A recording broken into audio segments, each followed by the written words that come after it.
everyone, Joshua Hanlon here, and I am with Caden Burton, and we are back here at BrickFair Chantilly 2025 in the middle of the massive convention hall. BrickFair is always one of the biggest shows we cover every year, and we are going to be giving you a full tour of this full convention hall with all of these thousands of incredible Lego builds. We'll start right off the bat over here with these three really amazing mosaics, really fantastic 3D techniques here to create these shapes. Yeah, awesome. Lots of color, lots of use of greebling techniques, and sitting here and looking at all the different pieces that he used is really one of the wonders of looking at these builds. Right, you can pick out so many fun elements and then fun colors too, even like these kind of bright yellow trash cans, all sorts of things like that are really, really impressive in there. So three really cool mosaics is kind of starting up by the front here with where the public comes in, so this will be one of the first things they see.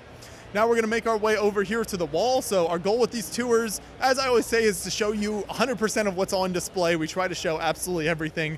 And this black light Mona Lisa is really unique. Yeah, the way the colors pop on this is really awesome. We're going to move into a lot of these automaton builds. See lots of really cool movement displayed in all kinds of different interesting ways. Mm-hmm. Little piano player in here. It looks like a kind of a gold miner prospector up top there. And then some of these aren't turned on right now, but you've got the little vignettes for the minifigs up top.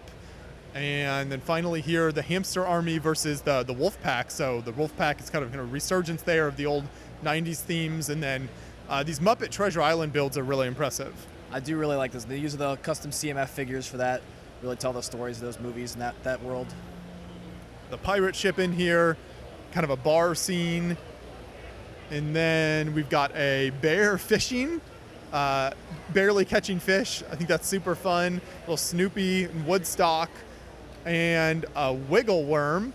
So just, the shapes of these are really neat. Some of these we've shown off before in videos. We've got the desk worker, this tennis build that's always fantastic here. Some of these also, look like they're the jellyfish, and then the magician still being worked on here and kind of stuff being set up. Yeah, lots of builders still hard at work here at Friday during the show, getting their builds ready for the public tomorrow, but we've got a really cool water build there, and then we're going to move even down into some smaller, trying to get away from the serpent there. For those of you who watched our in-depth video with Joe on this build, so we have a full video of all this operational. This is what I'll call a little behind-the-scenes look here. This is post-plane mess is what we call this. I'm sure you'll get it all together. There you go. Star Wars, whoa, he's just like mowing down that again. This is quite the build right here. That Ewok definitely defended Endor single-handedly. And we've got a really cool table tennis thing going on here with the bigger scale figures out here. You've got the Avatar figure keeping score. Awesome. It's neat to see not just the one little scene, but really like a whole kind of comprehensive arena built here. So that's really impressive. Moving over this direction, heading here to, it looks like maybe Steel City Lug, at least that's what the cube is right there. Then a little winter Lego factory, some graffiti. I think that's Pittsburgh in the background. Yeah, really well done. I like the way they shaded it with the black. Here we've got the Fabuland Christmas micro scale almost, it looks like, using some of those Fabuland figures. Merry Christmas written in snow on there is a lot of fun. This is kind of a twist on some space with some hot rods and just really fun vehicles all throughout here, and then some alien life. Yeah, really interesting. Love the color schemes here as well. They've got this cool light up track going around it as well. The chrome rims on that one right there is probably the standout for me. That is a really, really neat design. And then just really nice landscaping, even movements in here. This train racing around the track looks really great. Over here we have a positive potato, so if you need just a little pick-me-up in life, you can enjoy a positive potato. There's the Cantina Quartet. It looks like maybe a twist on the official Lego set, the Jazz Quartet there. Getting into a series of Star Wars builds now, the Tusken Raider Village and some smaller scenes. Yeah, absolutely love these like almost Habitat-style builds. You've got the Palpatine's Arrest, the Geonosis droid factory with the Death Star plans there. And then we have a really cool Coruscant underworld build. So, you see the slums of Coruscant, all the bounty hunters and such making their wares down below the surface. As per tradition, Caden will be taking us through the Star Wars builds. I'll rely on you heavily and your knowledge there. Next up is going in a very different direction. We've got a series of fire trucks and emergency vehicles in the kind of lime green color, and then the more traditional red and yellows. So it's cool to see these kind of fully deployed. And then the One World Trade Center with the memorial waterfalls in the ground there is looking very impressive. Very nice. The scale, the trans clear and the one standing tower and the angles they were able to accomplish on that looks very, very nice.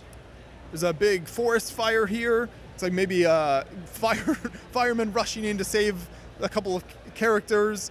And then an expanded sort of botanical garden. So you've got the botanical garden and then the museum. And then over here it looks like we've got the space shuttle here. So we're right next door to the Udvar Hazy Center that has one of the space shuttles right next to BrickFair. I always recommend people to check that out when they come in for the show. Yeah, I love that they've taken the ideas of the official sets and then added to it and created an additional mock out of it for sure. Some Danish signage next to that and a nice upsized spaceman. And then some super fun Mario characters, the Mario and Luigi with the mushroom, then all the different colored Yoshis, and of course a Nintendo Switch build. A nice lenticular mosaic, so this is a throwback to Duck Hunt from the older Nintendo systems. And then here I think we get into more Star Wars builds. Yeah, so these all appear to be from Galaxy's Edge by reading the mock card. So if you've been to Galaxy's Edge down in Florida, you may recognize some of these areas. You've got the docking bay, the milk stand. It looks like even some Harry Potter ones down from the next couple builds. The Hogsmeade buildings here, and then some Diagon Alley, and more Diagon Alley with the ice cream parlor. still a work in progress. That's okay. It looks great, especially the angles on the windows there. I think it's really fun. Yeah, I love the angles they were able to capture with that for sure. Here's a nice kind of summer camp vibe in the Friends scale with a water park and then using the A-frame cabin there. And our first kind of really large-scale Star Wars build. We'll see many more of these throughout the tour. Yeah, so this is Johnny builds Hoth. He's got the massive battle going on out front as well as he's got the shield generators. I love this build. He always likes to put a lot of fun Easter eggs in here. And it'll be really cool to see, come back tomorrow and see all the public hours, what he has set up in here. I've seen a lot of Hoth builds over the years. This detail over here on top of the hill is a first for me, so I haven't seen that before, but a unique inclusion, like you said, Easter eggs. For sure, for sure. Last year there was a fire truck on here somewhere. And excellent lighting here, and it looks like this is, again, still getting set up. So like you said, we're here on Friday, so there's still quite a few hours left of the day before public comes in tomorrow. Yeah, this is the all-out panic mode for exhibitors before tomorrow morning when the doors open to the floods of the public to come and look at all the cool stuff that we have on display here. So that was the big Hogwarts Hall there, and that finishes out this section. We'll move on over here next to starting with this city layout. We have the Chick-fil-A cow on top to greet us, and then a nice kind of multi-tiered building with Subway at the bottom, kind of community pool in here, and then I like the bridge and kind of the smooth kind of road work going over to the rest of the city, maybe something on fire. Yeah, this is the display that makes its way out here every year, and my favorite part about it is for sure is the plexiglass scenes underneath that show kind of the underwater and the sewer, subway, even areas of the city. Just a very well-polished display. It's always cool to have something lower down, especially for kids that come through. Kind of references to some older Lego themes, some of these with the knights and the rock monsters, dinos in the middle, and then more Star Wars references even inside here with the Stormtrooper party bus going through the middle of the city, Steak and Shake, Chipotle, and that takes us to kind of a pirate beach section. Yeah, so we almost filter down into their, the boardwalk beach area. We've got the massive pirate battle going on, lots of stormtroopers invading the beach, but they are definitely being fended off by some beach-going citizens for sure. At this end, we have a Ferris wheel and a show. It looks like some Batman characters putting on a bit of a show for us, then finishing out with another city section with kind of modified modulars, and then you've got a mirror here at the very back. Jumping across, we have a lot more fire trucks here, a lot of things on fire or fires being put out at BrickFair this year. Lots of inspiration for emergency vehicles. The way they use all the metallic pieces, you can tell who really is passionate about what they're building for, that they have all kinds of different variants of similar vehicles and all that kind of stuff. A great variety of fire trucks on down the line. And then we move into Nick's Bricks here with the big billboard in the background. You've got trains, classic throwback to the Octan station, and just some really nice trees around here too. Yeah, super polished, very nice. The foliage around it, the tall trees. The train over here with the dark blue and the gold accents is also very, very nice. Once again, this fire has gotten very out of control. I feel like they need to combine forces here maybe and work together to get these fires out. But this is really cool. It looks like it's sponsored by firegroundcompany.com. So I'm sure they'll have that fire under control quickly. And then another nice kind of train and city layout, especially like the trackside diner. Yeah, love the trackside diner. Love the Metro Motor showroom there with all the lighting inside. Lots of different really cool cars, both old scale, new scale, and then there's obviously a super sleek train out in front as well. And then some nice housing down here, a tiny little motorized kind of micro, a tiny town, world's smallest Lego train. So that's a super fun, just kind of micropolis layout with some movement. Oh, this is really cool with the vase bookends. So you've got, obviously botanicals are really popular these days, but kind of tying that in with the bookends, which is also something Lego has been doing a lot of recently. Yeah, taking two different styles of sets and making something new out of it, and especially the attention to detail of putting it between all the Lego books themselves. Here's Neyland Stadium, Tennessee Volunteers, their football stadium. I like the orange and white is a lot of fun, and a huge variety of brickheads from all sorts of different themes. You got Halloween in here, pop culture, Star Wars, some of everything. Yeah, they've got all kinds. The Star Wars ones definitely stand out. I love the metallic silver and the gold on C-3PO and R2 there. Lots of really cool characters. Coming up next is Transformers. So we've recently gotten the official Soundwave set from Lego, but then here you've got a great variety of different other Transformers characters. I've always liked this element because it reminds me of the Beyond the Brick logo, so I'm a little biased there. For sure, for sure. I know in years past we've had a lot of the smaller micro scale ones by, I think it's BX Bricks. Yeah. And these bigger scale ones, these are super cool to see. It looks like most of them transform, if not all of them. I'm sure that'll be really awesome for the public too. And then some standalone trains that just have a nice track built around them and are really nicely detailed. Nickel Plate Road, Berkshire steam engines here, and then New York Central in the back. Kind of an older style there on top of that. And then here's kind of smaller scales, almost kind of just like theme park type ride, Cedar Point, Lake Erie Railroad trains. So lots of fun stuff there. And then speaking of the botanicals we saw earlier, huge amount of flowers, Garden of Earthly Delights. Yeah, lots of colors, lots of stuff going on here. It almost appears to be minifig scale with the way they've got the pathway going through here with all the small tiles, but even this, the small bridge up front that gets you from one area to the other. And as it transitions down into even further botanical and greenhouse, like the lily pads in the greenhouses areas, very nice. Love to see great uses of color like that. Here's someone with a backdrop of brick badges from all the shows they've been to, and then just a small pirate ship on some waves with some movement. Here's kind of a art scene, it looks like, which is really neat with the lights and the windows in the background, and then little kind of parades in there. Bodega, kind of New York City style scene. Spider-Man in there, action all around and some fun lighting, taking us into a very detailed 7-Eleven. Very, very detailed 7-Eleven. Lighting again on point here. You've got lots of cool characters in there buying all their wares and such. Octan sign is after that, and then we've got the Octan construction site. So Nova Lugs Northern Virginia Lego Users Group, and they're hauling rocks away. We've got a little skate park that's been built up there, a little burger stand in the corner, tons of fun details all throughout here. Even the use of some of these very new kind of billboard elements, which are really interesting. So you've seen third-party companies releasing some unique stuff like that. Yeah, and I love the attention to realism, where the roads are always under construction in Virginia. They've got half the road torn up and they're blocking traffic. Love it.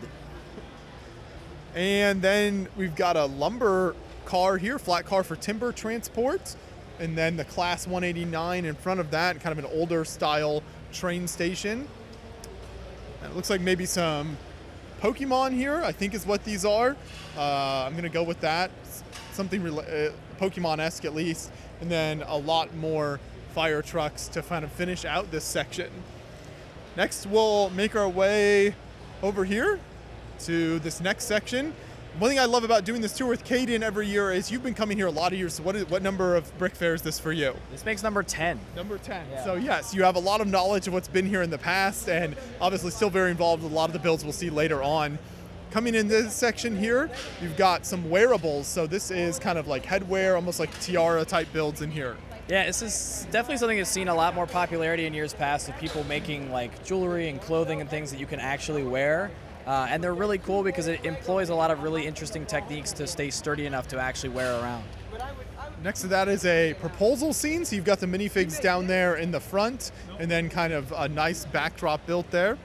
And the temple reef moving all around so you can get a nice 360-degree view.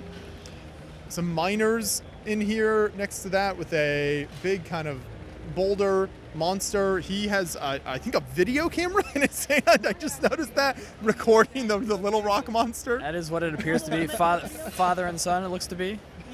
Very nice. And then rocking at the 930 Club. So these are, it looks like just kind of club scenes with more music in there. And then I think a Foo Fighters kind of mosaic in the backdrop. Yeah, very nice. I guess it's probably the color and the shape. So if that's an album, maybe, I'm not sure. But we're in the rock area, so rock was the theme for this year. So this is starting to make more sense now. So a lot of people took a lot of different iterations of that. So you've got rock music, but you also have rock-inspired builds. You've got the burp on the end here, but also the big ugly rock man as well. And of course, Dwayne "The Rock" Johnson built in like a 16-bit style, just a very unique approach. Here we have a marble race, and it looks like this is still being kind of finalized in here, but kind of a twist on sort of the Great Ball Contraption type idea, where you've got the marbles kind of running down this track and then transported back up to the top. I'm loving just kind of the open concept of this, where you can see all the different details. Yeah, lots of technique. I was watching them set this up, and I was very intrigued as to how everything was going to end up working out, but they seem to got it going together and working so far. So. A little nervous about the amount of flex on the top there, but I think they know what they're doing. And then we get into these large kind of Technic cars here and Technic vehicles, always really impressive. The CD spinning in the back. This one has tons of movement and lights incorporated into it, and then even some boats here with motors, so a great variety of Technic vehicles in here. Yeah, so this is the Technic and Mindstorms area, so we also have a lot of the robots that we'll be fighting throughout the weekend, but also some really cool programmed machines to complete some simple tasks and things like you see with the first LEGO League and the robotics teams.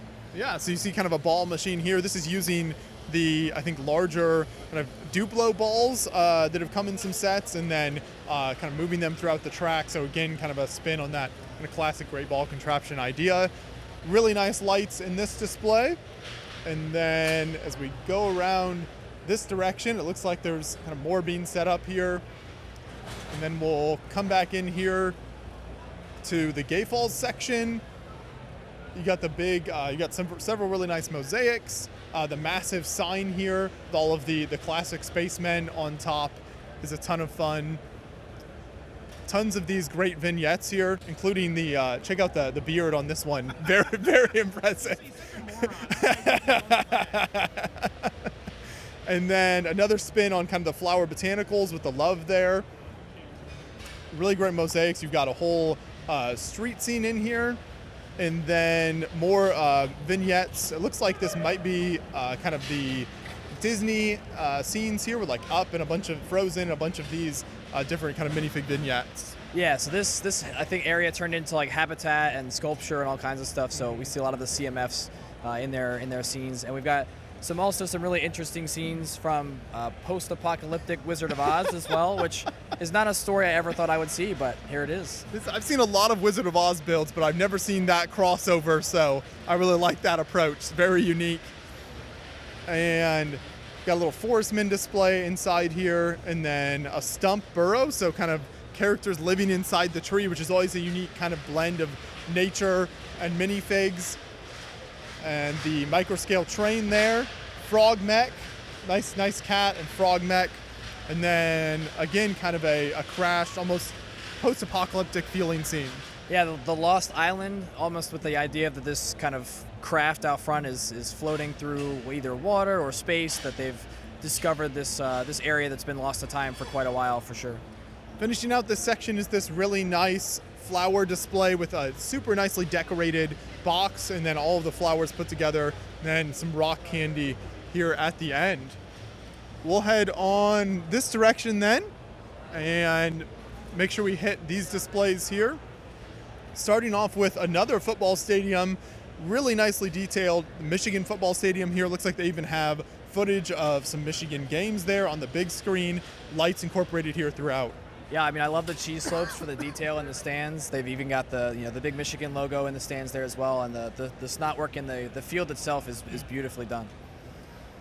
Next to that is Bricka Hut, so it looks like kind of a twist on a Pizza Hut, and some minifigs going in to get some pizza.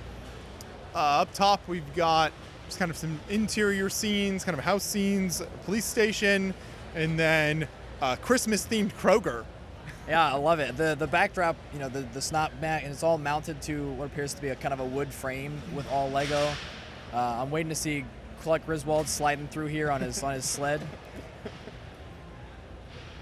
Hello. Next up here is we've got a nice forest scene. So you've got characters kind of going down the river, and then even a nice kind of band going on inside here. And then Walmart. So, of course, the Walmart across the parking lot from BrickFair is iconic. You've got to represent that. For sure. I don't see any minifigs looting the Lego aisle quite yet, or going on their beer runs, but definitely a staple of BrickFair is having a Walmart build here for sure.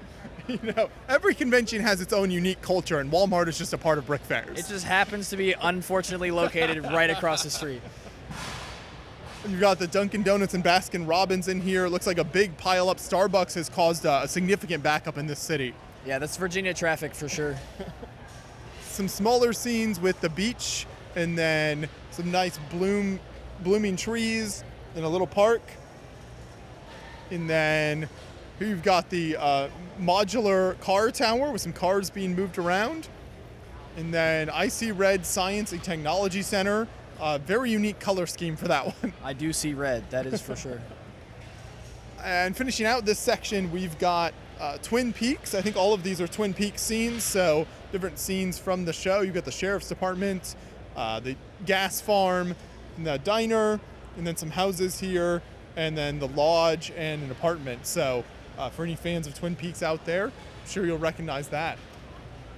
We'll keep heading towards the builds, but beside us here, we should actually mention there's a Lego drum kit here. So this appears to be a playable Lego drum kit from what I can tell. From what I understand, I want to say there was something similar here many, many years ago. But as far as I know, it's 100% playable. It's 8,000 pieces used. And he seems to have this whole kind of story behind it. So there's even pictures of him playing it on stage down at the bottom there, which is super cool.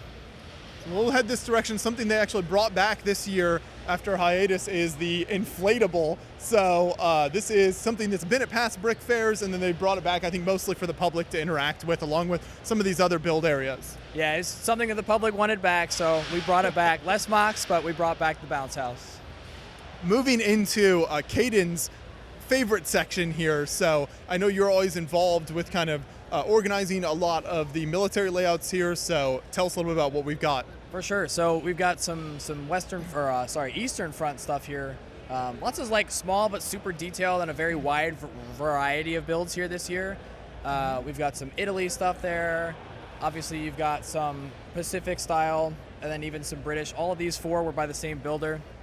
And we also, this year has seen a lot of resurgence of a lot of other battles and other like conflicts. World War II tends to be the main focus. It does. So this is World War I. So you got Battle of Galicia between the Russians and the Austrian-Hungaries, which the uniforms, the sand blue and the dark tan, is a really cool color scheme. We're going to see another build like that here in a little while, but very, very well done. Yeah. And continuing with the World War I treatment, we've got the Western Front in 1917. Really nicely detailed trench scenes here. We've got the pile of shells and just lots of great details like that from both sides as it looks like the Allied forces are approaching the German lines there. So That's a really fantastic build. And then it's always interesting with the kind of D-Day builds like this. They take like it tends to be a long slice of the beach. Yeah, and it's interesting too because every time you see D-Day, you think it's going to be the same thing, but you have the kind of the stuff that's normal, the bunker, the Higgins boats, the hedgerows, all that stuff, and then obviously all your infantry, and how everybody just chooses to set it up is always interesting to see. We always see a lot of tan and gray with military builds, but sometimes people like to spice things up a bit. So here's the Friendsified pink, half tracks and tanks and vehicles here, and then going back to your missile launchers, really unique kind of tank transport plane there. Very unique stuff here. And then of course this massive ship, we've shown this dreadnought off more in depth in past videos, so for anyone who hasn't seen that, you can find that video on the channel. Really incredible build. Yeah, still an amazing build, probably one of my highlights from World War Brick this year. And he has that, but not only all of these smaller builds that he displays with them. The studlessness of this African Queen ship out here from the front is probably my favorite of the smaller builds, but the dreadnought by itself is a masterpiece. Jumping across the divide, we have some sailing ships, and this is a sea battle. So this is the HMS Surprise and the Pirate Brigantine Ranger, and I love the sense of action in this scene here with both the landscape and the ships themselves. Yeah, he's added so much extra parts to it to make it really feel like it's moving. He got the ships in there first try, and it's a great build. And then in the same idea here, you've got a little sloop kind of skirmish, and then just smaller scenes with different types of artillery, and looks like a German U-boat, and then going back to kind of Revolutionary War era in here, and finally some train scenes, really unique decals on these. So this train was actually printed by Slam at Brickmania, and it was one of our auction items at World War Brick. And it's beautifully done, an absolute masterpiece. Every detail on there is printed and was designed by one of the Brickmania team members. And it's an amazing model for sure. Perfect. We'll carry on this direction, just make sure we hit everything on this side of the room first, so we don't forget anything for you. So we'll jump back to city and trains. This is one of the larger city train layouts here at the show. And we start off with an expanded version of the big Natural History Museum, and then this really great diner, and then just huge amounts of road space in here. Yes, this is the WAMA LTC group, so they always have a massive city and train display every year. I'm sure it'll be a little more populated once the public gets here tomorrow. They're still hard at work setting everything up, but the amount of buildings and everything they are able to bring to the show and set up to create this elaborate landscape is impressive. It's not just city and trains. We also have a throwback to some Exoforce tearing apart the Orient Express, and then this car transportation here is great just because it involves so many different Lego cars. It does, and even some custom cars too, like all the different colors they're able to incorporate into an event, a train like that. You pick your favorite cars out. They've even got the classic hot rod up there on the top with the flame decals as well. I don't know exactly what's happening here. It looks like we've got some pneumatic tubing running into these plastic bottles, so interesting movement involved in this one. Not entirely sure how that one's going to work, but I'm interested to see it running for sure. Tons more trains in here, lots of different color schemes and designs, massive amounts of track, and then we jump across here to the other side. And like Caden said, they'll have a lot of this up and running during the public hours, especially with the trains running around the track. The mod building here is super unique, and then almost kind of a New Orleans style next to that. Yeah, the dark red and the black really accent that. I love the tiles around it too. They really just make it super, super clean. The hanging foliage as well.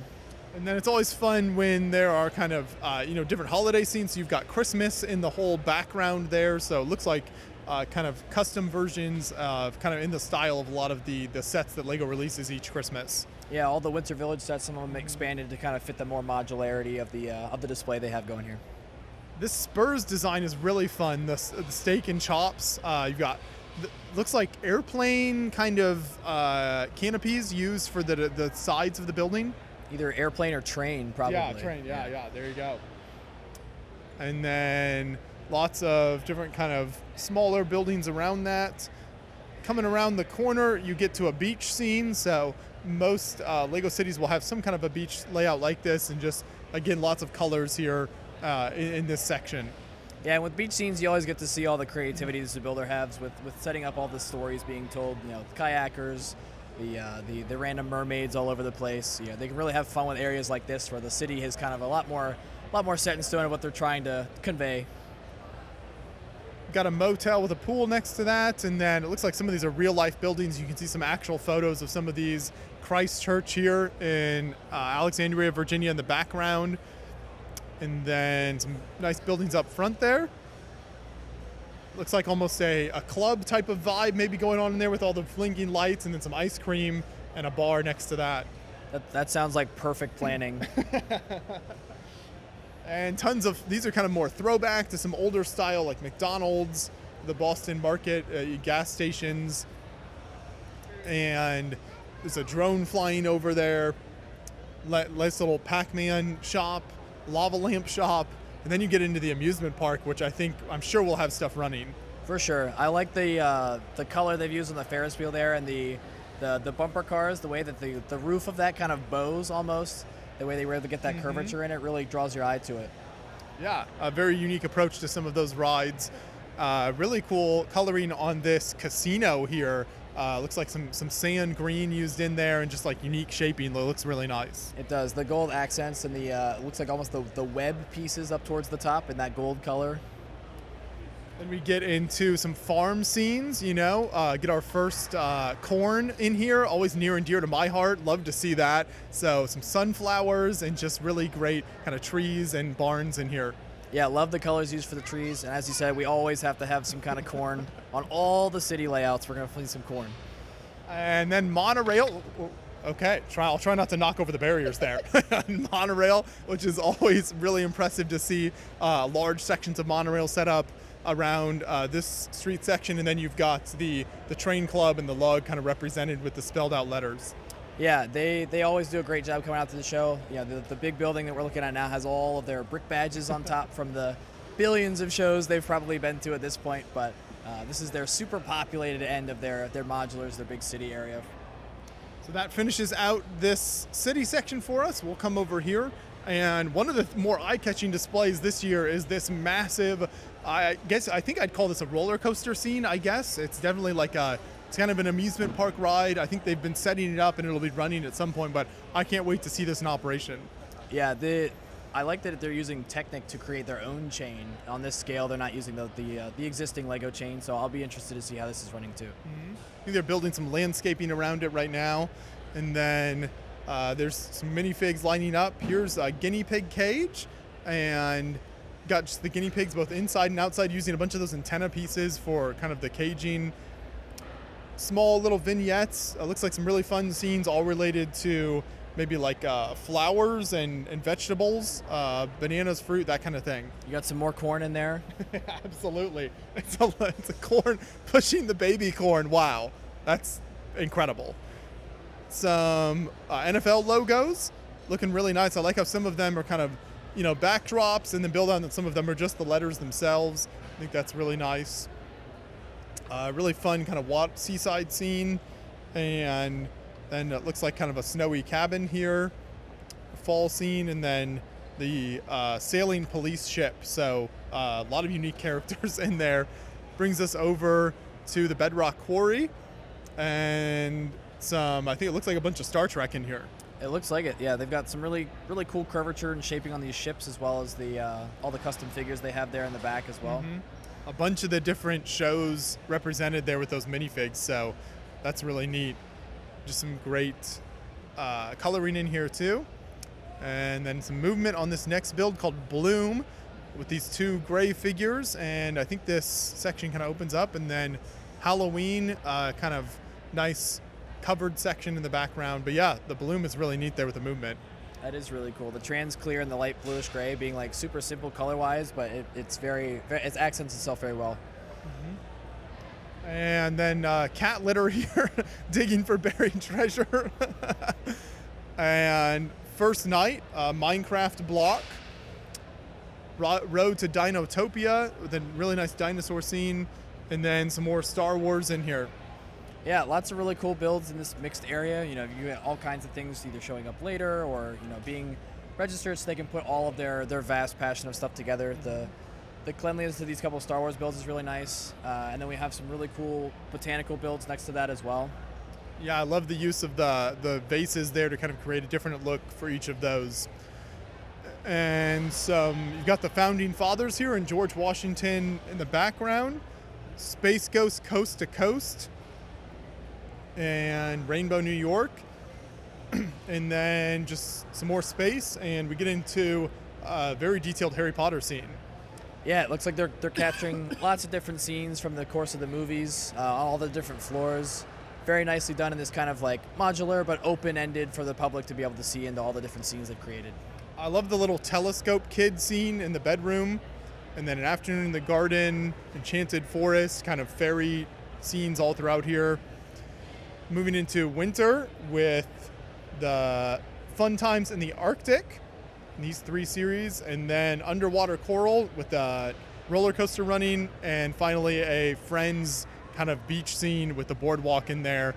Lots of fun, lots of great colors, like you said earlier. For sure. It almost, and I mean, I'm colorblind, but it looks like there's even some purple in the water as well, really laying into that kind of Friends-ifying color palette. Your large gray builds make a lot more sense now, knowing you're colorblind. Gray and dark tan, those are the only 2 colors I can see. Like, it's just so much easier. I'm just going to build large mountains. Just makes it a lot easier. And over here, we'll move into, I believe this is a Lug collab castle display here. Yeah, so this is one of Charm City's big collabs this year. It was 4 separate ideas that kind of got umbrellaed into one, so we were able to cohesively put this together in the last couple of days. Everybody's bringing their sections in, so we've got some really cool big castles, but then also have a lot of other really interesting stories being told between Fairy Tale and Enchanted Forest. Lots of really cool details to look out for. Yeah, you've got the giant minifig tied down, kind of Gulliver's Travel style in there. And then this castle here is great because both the front and back have tons of detailing on it on the far side there, and even some larger kind of keeps and taller sections. Yeah, and we still have a little bit left to do today to get this fully ready for the public, but most of us got our sections set up earlier today and just going back and populating it and making it ready for tomorrow. Flipping around to this next display, these are some super packed areas, starting with the D&D section. Just tons of minifigs and details all throughout this, and then of course you've got the monsters mixed in throughout the display. Yep, so this is the big Charm City area. These guys bring these kind of roller coaster rides every year. So they've had Star Wars before, they've had Harry Potter before. This year was Dungeons and Dragons. So this will have a car running through it all day tomorrow as they get to go through all the different scenes of their D&D campaigns. And so many, this castle in the back is really great with even the details underneath there. That's super fun. Here's the Hyperspace Lounge, and it's a lounge found on the Disney Wish. And then a mosaic here from Horizon Forbidden West, and then the diorama next to that from the same game. And then I think we've got Avatar elements next to that. I believe so. It's the fire, wind, earth, and water, all in this kind of mosaic form using all the dots, and the attribute itself is protruding from the base behind it. Next up is some really unique kind of twists on, I think, traditional Lego sets. So it's recolorings, it's adding lightings, there's black light in here, just kind of twisting sets in all different ways. Yeah, so this is Nate Milniak style. He takes an existing set and recolors it, and they're super, super cool. I think my favorite one of them is the wave up top. He's swapped the water for this kind of grayscale, and then the wave itself is all foliage. Very, very nicely done. And then we have a nice kind of almost art display style here with lots of different kind of art pieces. Another different take on the Mona Lisa. Then you've got the Captain Marvel mosaic, some more botanicals in there. And here you've got a series of Halloween style builds. So both vignettes down here and then black and white ones up top. Some almost like Gothic style, mosaic-esque builds. And it's interesting because it's all black and white scale here, and then as we move further down, we're going to see a lot more colorful stuff. Yeah, this next build here, the clock tower, is really nice. And then up above that, distorted Milky Way, just using black lights on both these builds, I think is really fun. And then this pumpkin murderer, I guess we'll call it that, rather gruesome, but really nicely done. Yeah, lots happening in that build there, and they've used a lot of these black lights that they'll have set up. All these builds have these kind of glowing effects that the builders really like to show off. and a fun little aquarium scene, and then kind of a twist on mosaics with more kind of 3D and color used here. Again, kind of a more artistic approach. The Wicked one here with the 2 different colored hearts I think is really neat. The sort of pirate castle kind of forced perspective vignette is great. Yeah, I love these. Virginia Bricks does a great job with these. She really likes to do this kind of style. And they seem super simplistic, but looking at them longer, like you can really appreciate what goes into them. The square kind of depth perception one up top is definitely super trippy to look at. Oh yeah. With different angles and things make it very interesting. Then some video game scenes, we've got the Kid Icarus final battle and then the Metroid final battle, and then defend the Beetlezoid nest. And then this Nintendo 64 with the super old TV setup with the Lego Racers running. Yeah, this probably came out before I was born, but I do appreciate the attention to detail with that.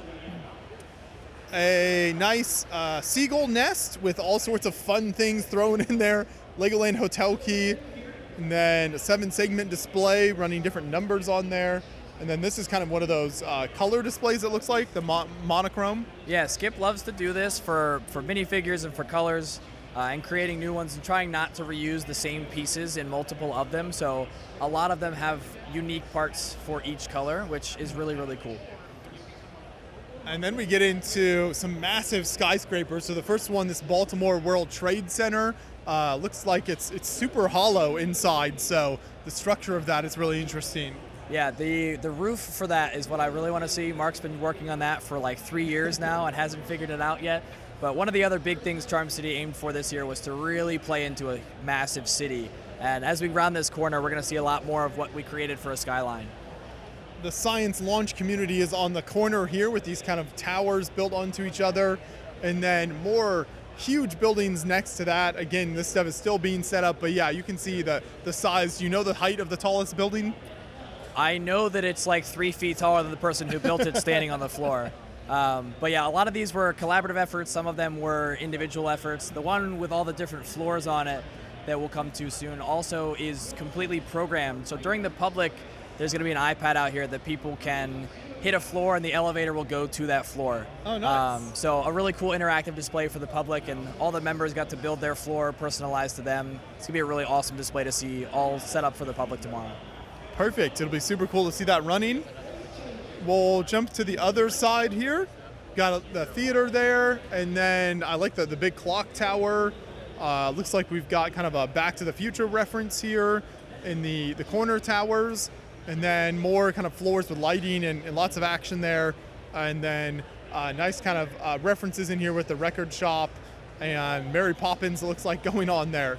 Yep. Yeah, Mary Poppins, a classic one brought by Nathan, and the rubber ducky race down here as well that people are someone you ordered that many rubber duckies for, but a very interesting city display all put together as well. Yeah, I just love to see the size of it. I think is really, especially when you think about it from a kid's perspective, I think that's very, very cool.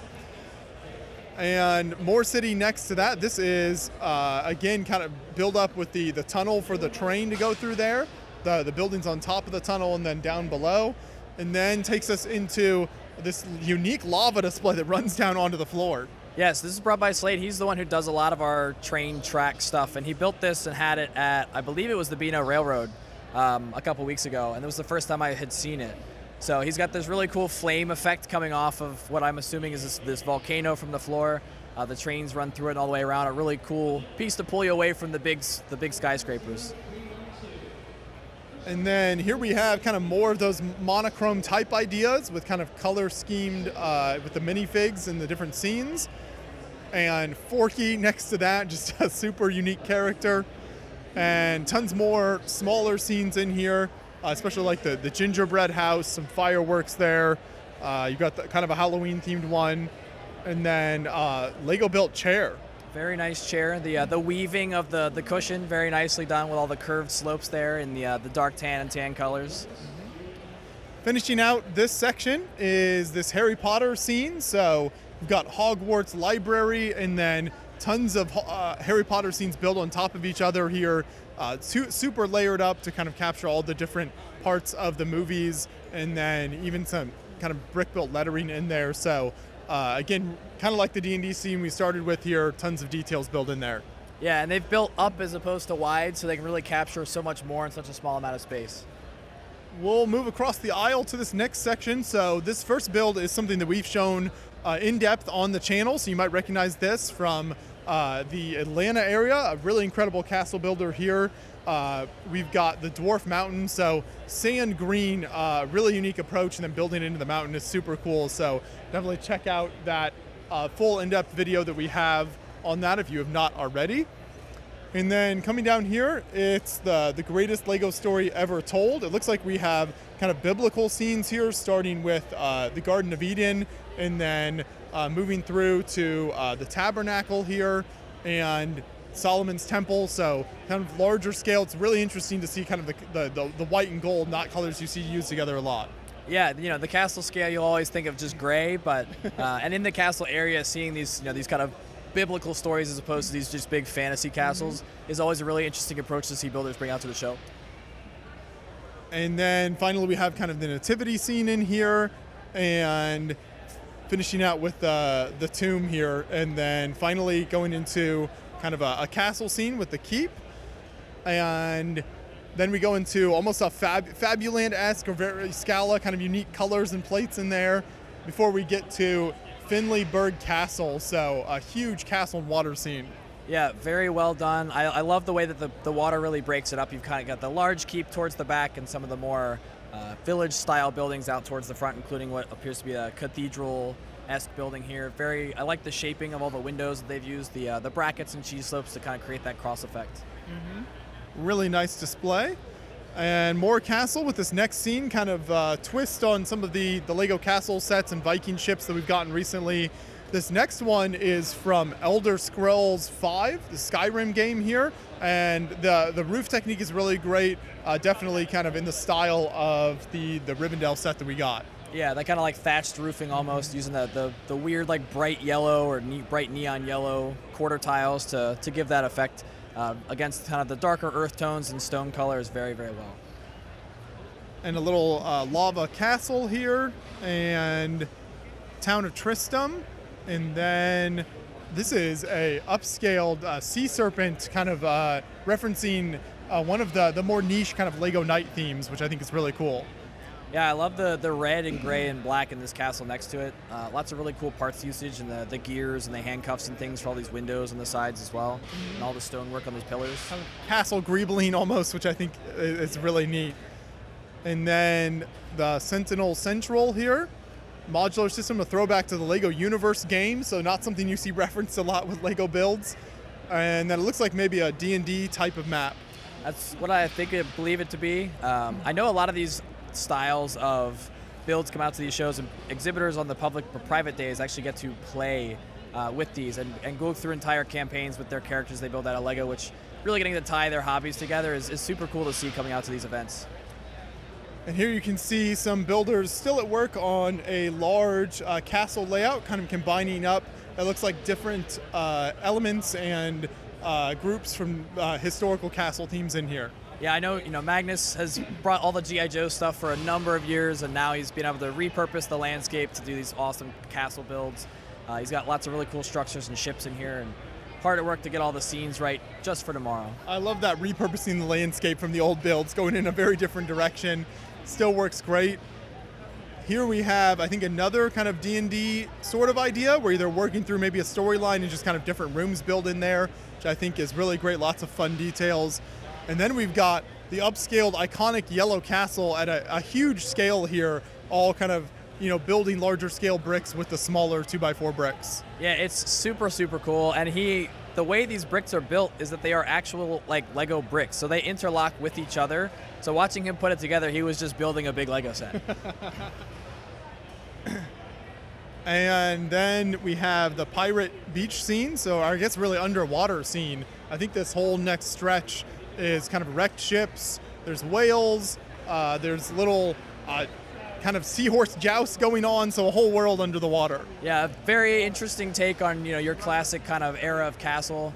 Almost appears that the castle next to it has a shark king, or maybe the sharks just kind of chilling up in the castle there. Some cool big upper scaled ships or fish as well. The village on the inside all sunken beneath the water.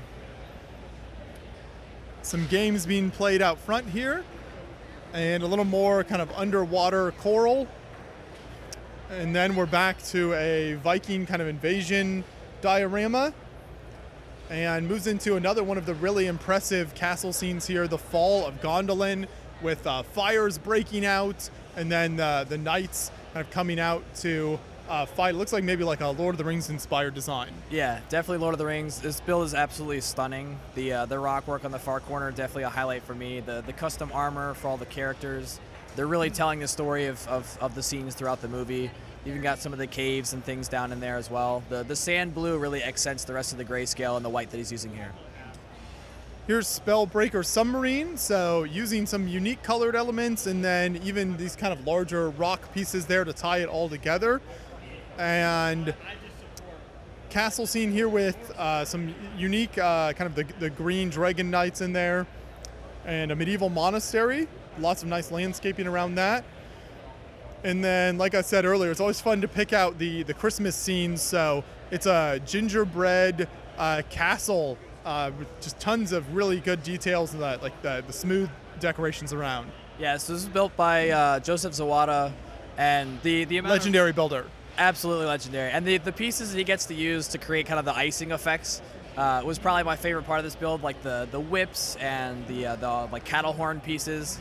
Even with the sprues for the wands up on the upper doors by the balconies for the new Harry Potter wands. Just the really, really cool parts used just to get the effect that he was looking for. Someday he'll give us Zelda content again. I still believe it. Someday. And then here we have got underground scenes, or I guess kind of inside the castle and kind of built into a cave here. And then you come out front and the detailing is amazing. Good for like kind of wooden palisade type walls mixed in with the rock work, so a very different approach than a lot of castles. Yeah, they're playing with lots of really cool angles, and one of the greatest things with BrickFair being able to display on the corner, they get to have all the interior scenes, but they also have this really awesome natural line work using regular slopes and inverted slopes to create a more kind of natural curve to their earth tone layers rather than just straight plates. Mm-hmm. And it looks like this carries on. I don't know if this is part of the same scene or not here, but we've got a party fighting monster there on the corner, some water in here, and then even kind of a windmill and nice bridges. Yeah, very nice. I love all the different colors of stone used here for the walkways. They've got appears to be a battle happening here on the bridge, but the water effects in the windmill, or the water wheel, I should say, in that back area, very, very nicely done. And finishing out, we'll round the corner to some just kind of custom knight minifigs, and then some raised base plate kind of battle scenes in here, or castle scenes, not battle scenes. So very nice. And we'll head back towards the military section. So really incredible variety of builds on display here at BrickFair. As always, we'll come over here and start with this build on the corner. It looks like we're going back to the Civil War. Yes, this is Burnside Bridge from the Battle of Antietam. Ron brought this. He brought it last year, and we had some space to fill this year, so I told him to bring it back. Really cool build. I love how he has it all set up. He loves doing these Civil War builds, and I love having him over here. And further down, we go into some smaller World War II scenes, and then just individual vehicles, kind of a take on a more modern military, it looks like. And sticking with the modern military, you've got lights and modern tanks and police vehicles here, and then more kind of smaller World War II scenes.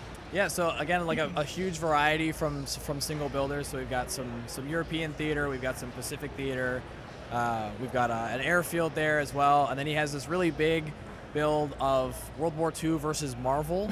So you've got Marvel superheroes going through and fighting against the U.S. and the German forces there. Wow, very unique approach there. I like that a lot, and just tons of details in there. Jumping across to some tanks, and we've got, let's see, it looks like World War I scene once again, so really large scale. Yeah, so this is the Siege of Przemysl, built by Lazy Bricks, and again, we talked about a little bit earlier about the Austro-Hungarian Russian using that sand blue.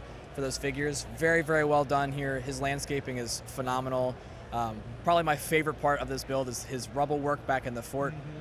Just a masterpiece in all sense of the word. And all the photos you can see kind of acting as inspiration for that. On the corner here, tell us a little bit about Hacksaw Ridge. So I have no idea who brought this. No, so this is my big World War II build here for the year, and inspired obviously by the movie that came out in 2016, but there's not a whole lot of actual reference material, so some creative liberties taken, but this will be the only show it goes to this year, so I'm glad it made it out. Yeah, very impressive work as always. You're very familiar with the large cliffs and rock work now, so I think that's what a lot of people have come to expect from you. But then what are these smaller scenes that kind of run down the side here? So this kind of took a pet project, and we've expanded it to the rest of our group, building these kind of historical vignettes. So the first 7 that we see here on this front edge are mine, and then there's a few that as we round the corner that other members of our group built to really just depict different scenes throughout history. So lots of Pacific War, we've got some European theater, we've got some African Corps SAS, as well as some Vietnam and some modern. Yeah, just really nicely done vignettes, detailed bases all around.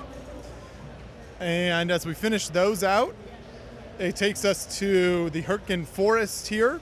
Again, 1944, World War II, and you're seeing some inclusion of these really nice lights that I know builders have started to do more with, and even some movement on the tank. Yes, this is brought by Sean Veers. He built smaller this year, but he wanted to play with a lot of cool techniques, and the tank turret moving and the timer between that firing and the light on the hill actually exploding is super, super cool. He was able to program that and get that all working, and it looks fantastic. And here we have, looks like a Russian offensive from World War I, so kind of an unusual theater, not something you see depicted too often with the Russians, but a really nice layout with the photos and everything, kind of a nice complete display. Yeah, I love that, like, over the years we've had more and more people bring the historical timeline with them to really educate and show the public that, you know, there's a lot of research that goes into the builds that we're depicting.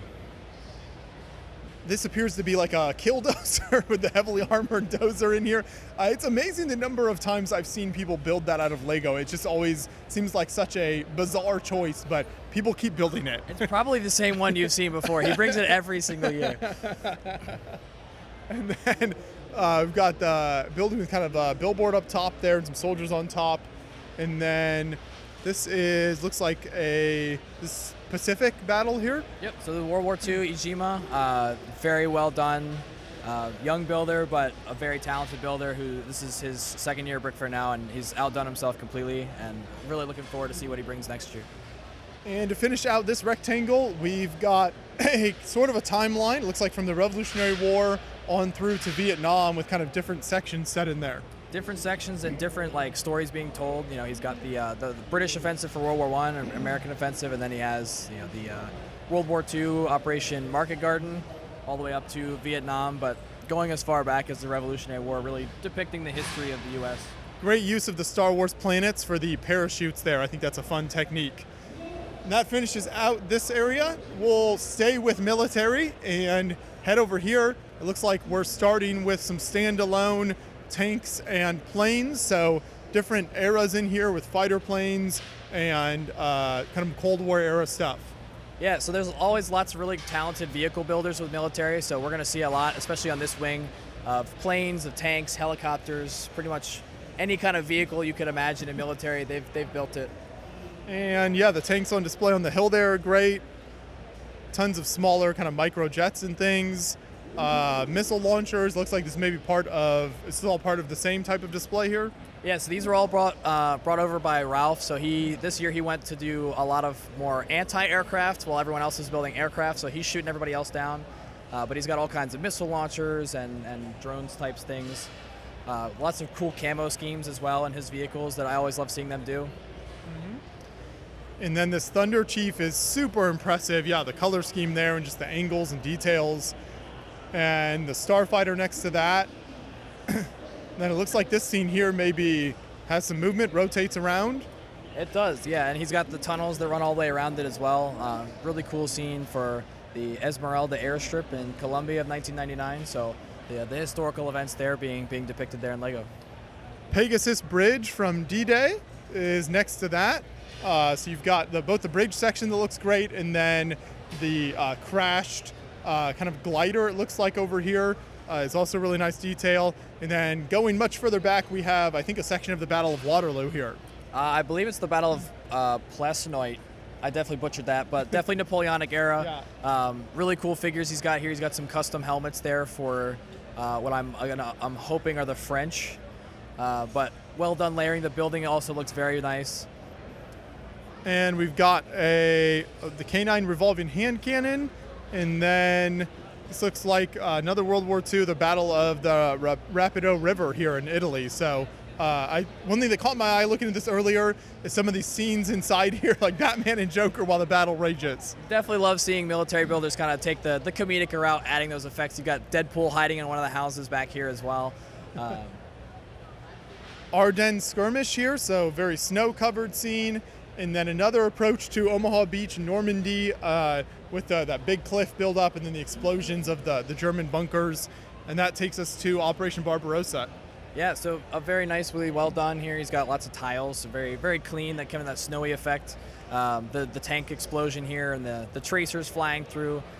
Very, very well done, and has a lot of time put into getting those details and the minifigure posing just right. And to finish out this section, you've got some walkers, kind of futuristic, kind of military mechs. And this scene here looks like you've got like a tank with arms, I want to say. It's like the VL-2K recovers the Mi-8 from a reactor, so it's going in and salvaging what appears to be what's left of an aircraft. And finally, a World War I battle. And then we'll head over this direction. And I think we are sticking with the military and a lot of great kind of snow-covered scenes in here. So this is conflict in the East. It's like from the Soviet-Japanese border conflict. Yeah, so again, another kind of niche part of history, but he had the figures and wanted to do something for it. The terrain here is awesome. I really like seeing the snow effect builds because everyone builds snow a little bit differently. Some people prefer more tiles, some people prefer more studs, and he's kind of done a happy medium here. The train track running through is obviously a focal point for sure. And going in a different direction with the landscape, really nicely done buildings, and then getting a lot of those tans and kind of olive greens and things in there. Really fantastic scene. And then this is just huge with vehicles and tanks everywhere. So a massive G.I. Joe layout brought here. He's got the fortress, which has all kinds of interiors on both the sides and the back, but then he also has this massive crane. He's got all his aircraft flying up above it. Just an absolute insanely display of figures, of vehicles, and just telling the whole story. You got ballistic missiles coming out of the water down here as well. Yeah, I mean, the colors are really unique with that with G.I. Joe.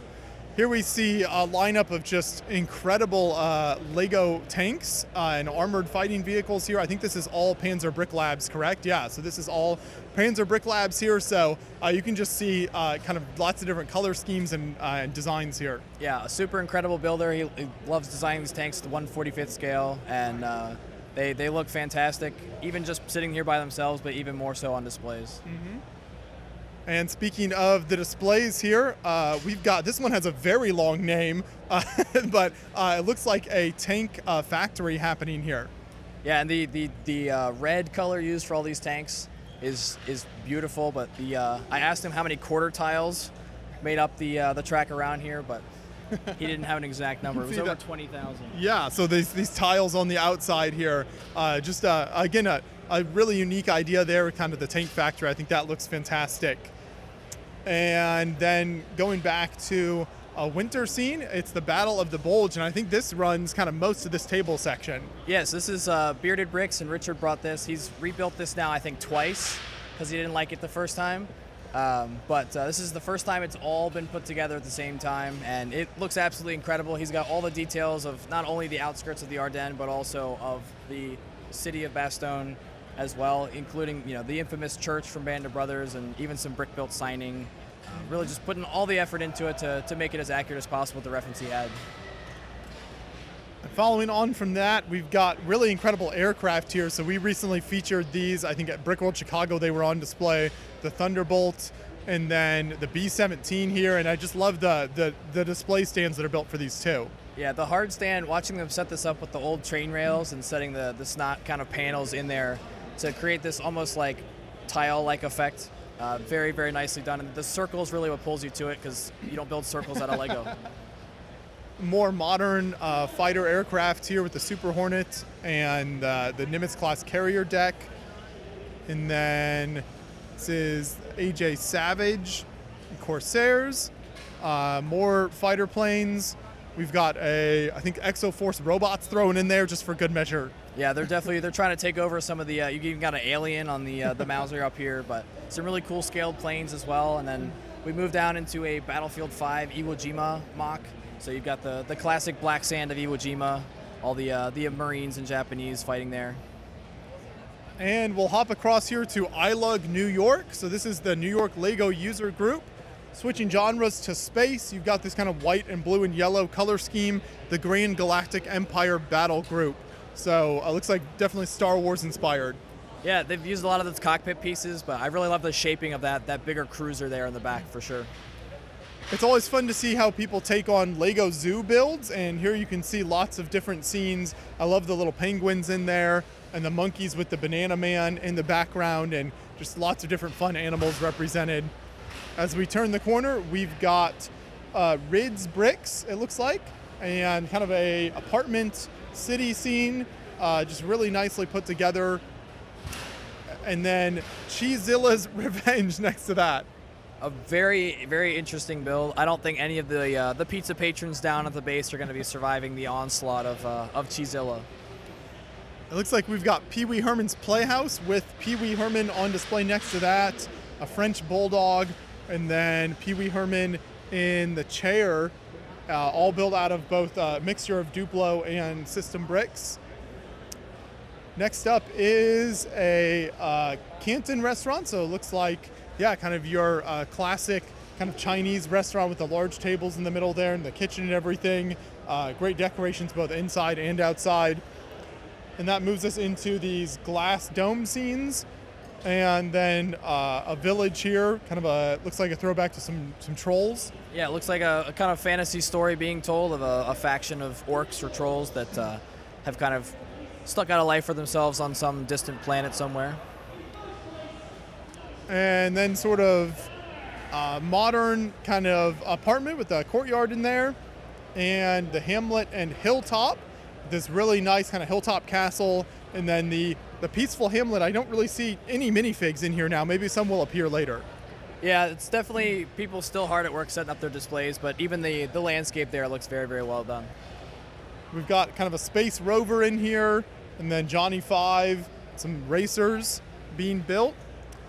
And that finishes out iLug New York. So we'll go ahead and we'll head this direction, make sure we don't miss this display over here. So as you can see, most of the displays are set up by either lug or by theme. Typically BrickFair, that's usually the approach. Yeah, a lot of lugs will have a collective idea to basically be able to show off all of their stuff together, but then if not, they're either by a recognized lug or by a theme. So. And we launch into some Star Wars here, and you've got the docking bay with, of course, the massive Millennium Falcon, and then even great scenes on the side here. So lots of kind of recognizable, iconic areas. Of course, the hot tub has to be included. Of course. They've got still very hard at work here on this build. I think the area we're in right now is the group known as Rancor Lug. So they've got a really cool mix of things as well. We've got some cool space. I believe this is the idea that the moon landing was staged, which is an interesting one to see done in Lego. And then more kind of Star Wars base here, and moving into this large battle with tons of disassembled droids that have fallen in battle, and then this unique approach with the kind of trans yellow heads for these plants. So this is, I believe, is meant to represent Felucia, which Felucia is known for having very like colorful and fluorescent kind of foliage. So they've really taken some interesting parts used just to do that with these magenta and light blue pieces, as well as, like you mentioned, the gold leaves with the trans yellow minifigure heads.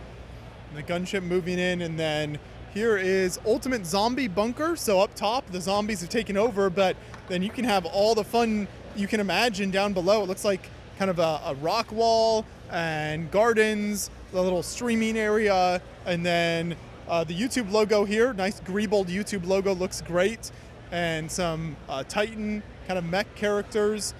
And then ancient Egypt, not something we see depicted a lot with Lego. No, definitely not, but very well done. You know, the gold and white always looks good. The use of some of the larger molded mini or animal pieces. And the brick felt sphinx in the back looks very well done as well. And then finishing out this section, we've got some final Star Wars scenes here. Looks like some kind of prison pens. And then Yoda's Lego MOX. This is pod racing. So you've got movement both here with the pit and then the pods racing around the cliff area there. And really cool to see the movement. So it's coming from the side instead of underneath. Yeah, and I think there's a video of this from a show, either a Brick Universe or a Brick Convention or something earlier in the year, and it's looking at it online, like I really wanted to see it in person, and I'm glad that it's here. The way he's added kind of the colors with all the wedge plates in to really break up the tan landscape looks fantastic, and the movement obviously is the huge plus here. And we'll head over into, this final section here with some mosaics and I think Scarif scene, and then some of the mosaic characters built with the battle scenes underneath there. Next up, we'll check out the, looks like School of Athens, and then this is a build based on these paintings. So this is Raphael's paintings and then a build kind of depicting that. Yeah, and this was built by a 13-year-old, which is insane. We were looking at it yesterday and we're like, this is incredible. The amount of detail he was able to get in and how clean it all looks, it's just absolutely beautiful. Yeah, just a unique approach to build there. Here we have the iconic Willis or Sears Tower from Chicago. So if you ever come out to Brick World Chicago, head into downtown and you can spot this building. You can actually go up to the top. So it's a lot of fun. Check that out if you're ever in Chicago. Oklahoma Territory, 1869. So you've got, looks like some U.S. cavalry kind of approaching some Native Americans on the other side. Yeah, I've really liked this technique that a lot of military and historical builders have taken to the last couple of years with these brick-built horses. Mm-hmm. They're very nice, and the cantilever landscape over the rockwork in the back is definitely my favorite part of this build for sure. And then some ships with the Queen Mary, the SS United States, and the Britannic here, all different kind of similar styles but different unique color schemes. And moving into, this is the Union occupation of Richmond, Virginia, so not too far away from BrickFair. Definitely not, and some more Civil War representation as well. You know, they got really awesome landscaping going in there. The kind of river coming down, the brick-built houses as well. They've got even some lighting incorporated into the dark red there. Mm-hmm. And then this is 1995, Grozny, so more modern conflict, but really nicely detailed. Fantastic scene. And around the corner here, looks like we've got a little Christmas area, Old Newbury Inn, and then Pompeii. So we saw Egypt earlier, now you've got some ancient Rome. Here we see another killdozer. Another killdozer. Yeah, it's definitely something I think has taken off the last couple years. People just building it because they can. As we round the corner, we come into the, at this point, infamous Adventures Labyrinth collaboration that has made its way to BrickFair for many, many years now, with lots of different units of scenes, lots of cool things happening. You've got the Stargate, all the tombs, all the random cool stories being told, all the different minifigures here. Yeah, even like Indiana Jones references. Down here, Jack Stone, little labyrinths in there. Coming across, we've got, looks like an Italian ship, and then we've got the Tillman battleship in the background, HMS Furious here. This is really unique. So you've got like an airship on top of a kind of aircraft carrier. This was, it says, the world's first aircraft carrier ship appeared in 1917. So really unique combinations that technology was advancing. Yeah, and some really cool ships too, like super clean. Obviously, they're not a whole lot of studs, and they've used a lot of the macro figures, especially on the one on the back, to really depict the scale that they're building at. And I love the micro scale planes on this front one as well. Here we have Venice in the 1500s. So I love the different soldiers and minifigs that are in here. Almost like maybe an Assassin's Creed vibe with the character on top of the building. For sure. The brick pattern they've used in the back there with the cheese slopes and all kinds of different colors is also very well done. And just really capturing that scene on kind of a 2D plane. Hadrian's Wall is under attack by some barbaric Friends characters now. So a nice kind of mashup there. And then sort of a history of planes with the Wright Flyer and some of these other iconic aircraft. That brings us to the Battle of Lexington, so the beginning of the American Revolutionary War. I always love to see bridge battles in particular just because it creates a very interesting dynamic. Yeah, for sure. And Gary Brooks brought this for the 250th anniversary of Lexington and Concord this year. And I always love seeing what Gary brings out to the show. He's very passionate about the history, and he's done an excellent job here. We have featured Gary's work many times. Yeah, just an incredible builder, an incredibly knowledgeable historian with his builds too.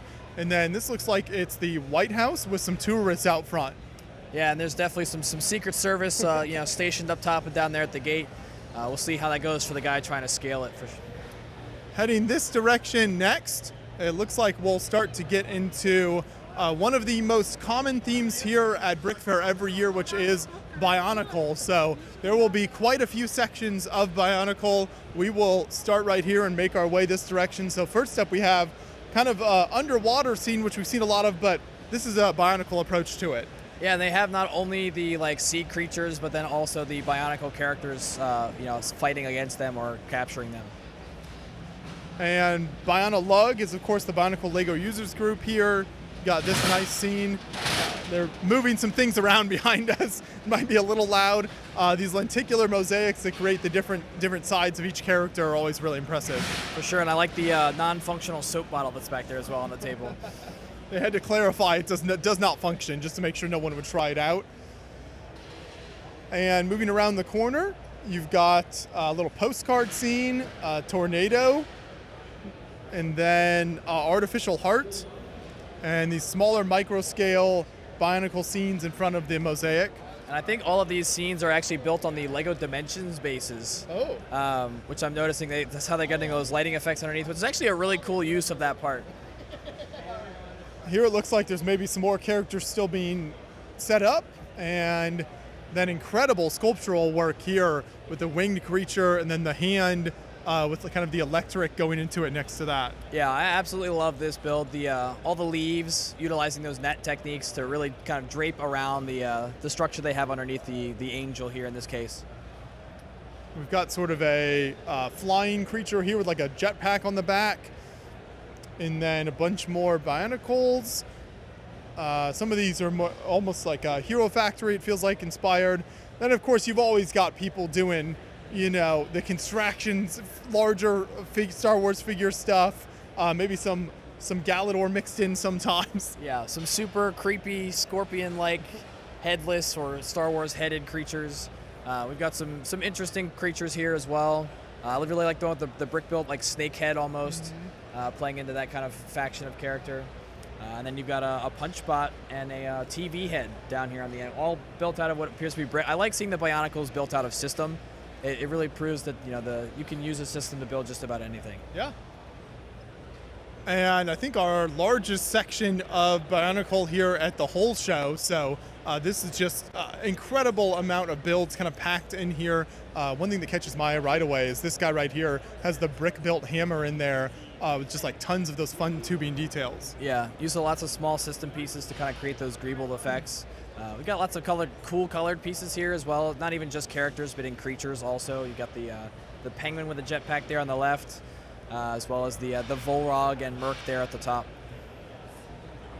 And then winged creatures here, looking really impressive. Here's like almost like a sand castle.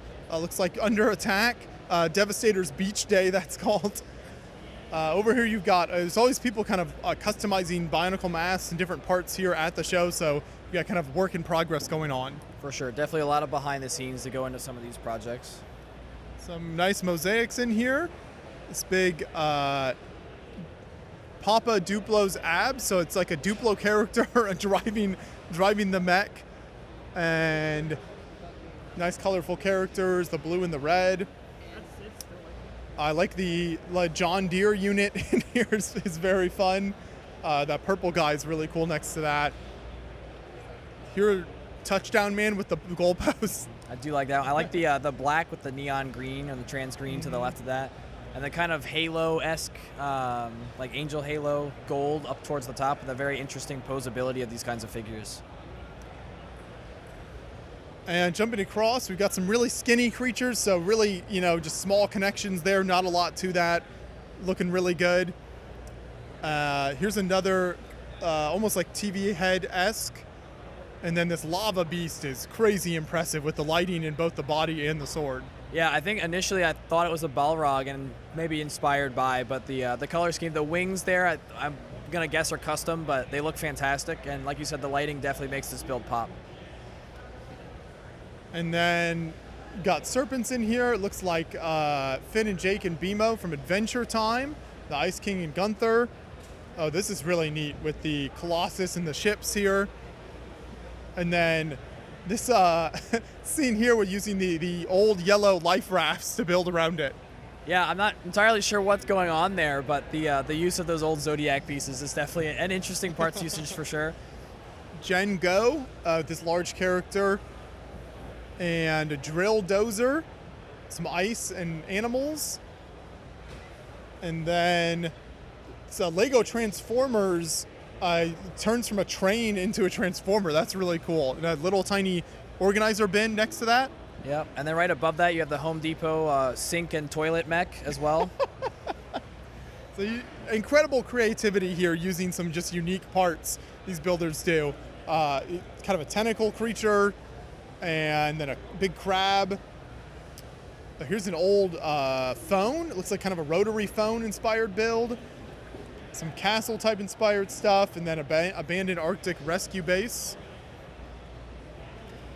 And coming over here, we've got Bound in Place, kind of looks like nature reclaiming characters, and then Lucky Cyan, so some really nice kind of character builds in here. Yeah, they've definitely, kind of gone the extra distance to use the system parts to clean up some of the technical areas that you get with a lot of Bionicle, but even with these that we're coming into now, you see a lot of really cool characters and really lots of cool color schemes. Pairing colors you wouldn't normally see together, but they all work. Yeah, just really unique approaches. I like this guy with the big chain here. This guy looks like he needs some support standing up. Got an archer in the back. Kind of a speeder bike.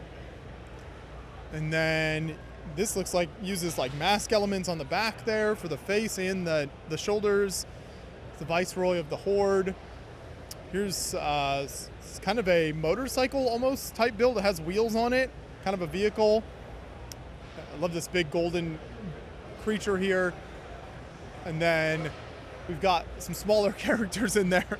Some smaller characters. You got lots of other characters down here as well. They've all appear to be some kind of like storytelling characters as well. They all have their own special mock cards. And some sand green in there. And then looks like here we've got kind of a whole scene built with a guitar, I want to say, is going on there. Yeah, I'm not entirely sure what the story is there. I will say the one right next to it in the red, I do like the use of the crystal piece in gold for the hair. That's definitely a cool technique. And like a watch band almost, band for the kind of running down the middle is really cool. Here we have, looks like a claptrap from Borderlands. Really nice. We've got Borderlands 4 coming out soon, so I'd love to see that. And smaller little bug creatures. And then just very heavily armored creatures and the old classic chrome drill built into there. And then this uses the massive Bionicle mask elements as part of the build. I don't know if I've ever seen that one before. I do like the use of the parts uses. The Bionicle like to use the chrome. We've seen the chrome gold, now we've seen chrome silver. We've even got the old chrome like hex dome on that blue one towards the back there for the face of that one with the fins on it. Mm-hmm. And then using more of the larger masks here with that red one on the left. And kind of finishing out this section, we've got the Toa head next to that. And then some of these final builds here from Patrick Biggs that are really incredible, just kind of like creatures and nice sculptural work in here. Yeah, no, I absolutely love the three towards the back, the two black ones, and the white one towards the other, using more system parts, but also kind of blending the two together to create really awesome sculpture-X effects. Mm-hmm. And the final creatures here, this one with the blue tail is really fun. Then the old like alien tubes in the middle one. Yeah, for sure. So that finishes out that section, and I think we'll actually stop here for part 1 of the tour. So make sure, if you've made it this far, thank you so much for watching. We always split these tours up because this is a huge amount of builds that we want to show you. So we will come back tomorrow after the public time, finish showing you everything else on display here. So don't go anywhere. We'll be right back. We are back for day 2, night 2 of the tour here. We are actually in the smaller of the 2 halls here at BrickFair, Virginia. So we're going to do this whole hall and then go out and finish the main hall. They're just wrapping up the garage sale that happens out there every year. So that's a very unique thing that happens at a lot of Lego shows, is a chance for a bunch of just the builders to come in and sell extra Lego. Did you sell anything this year, Caden? I didn't sell anything, but I did pick up some stuff for my collection, as normal.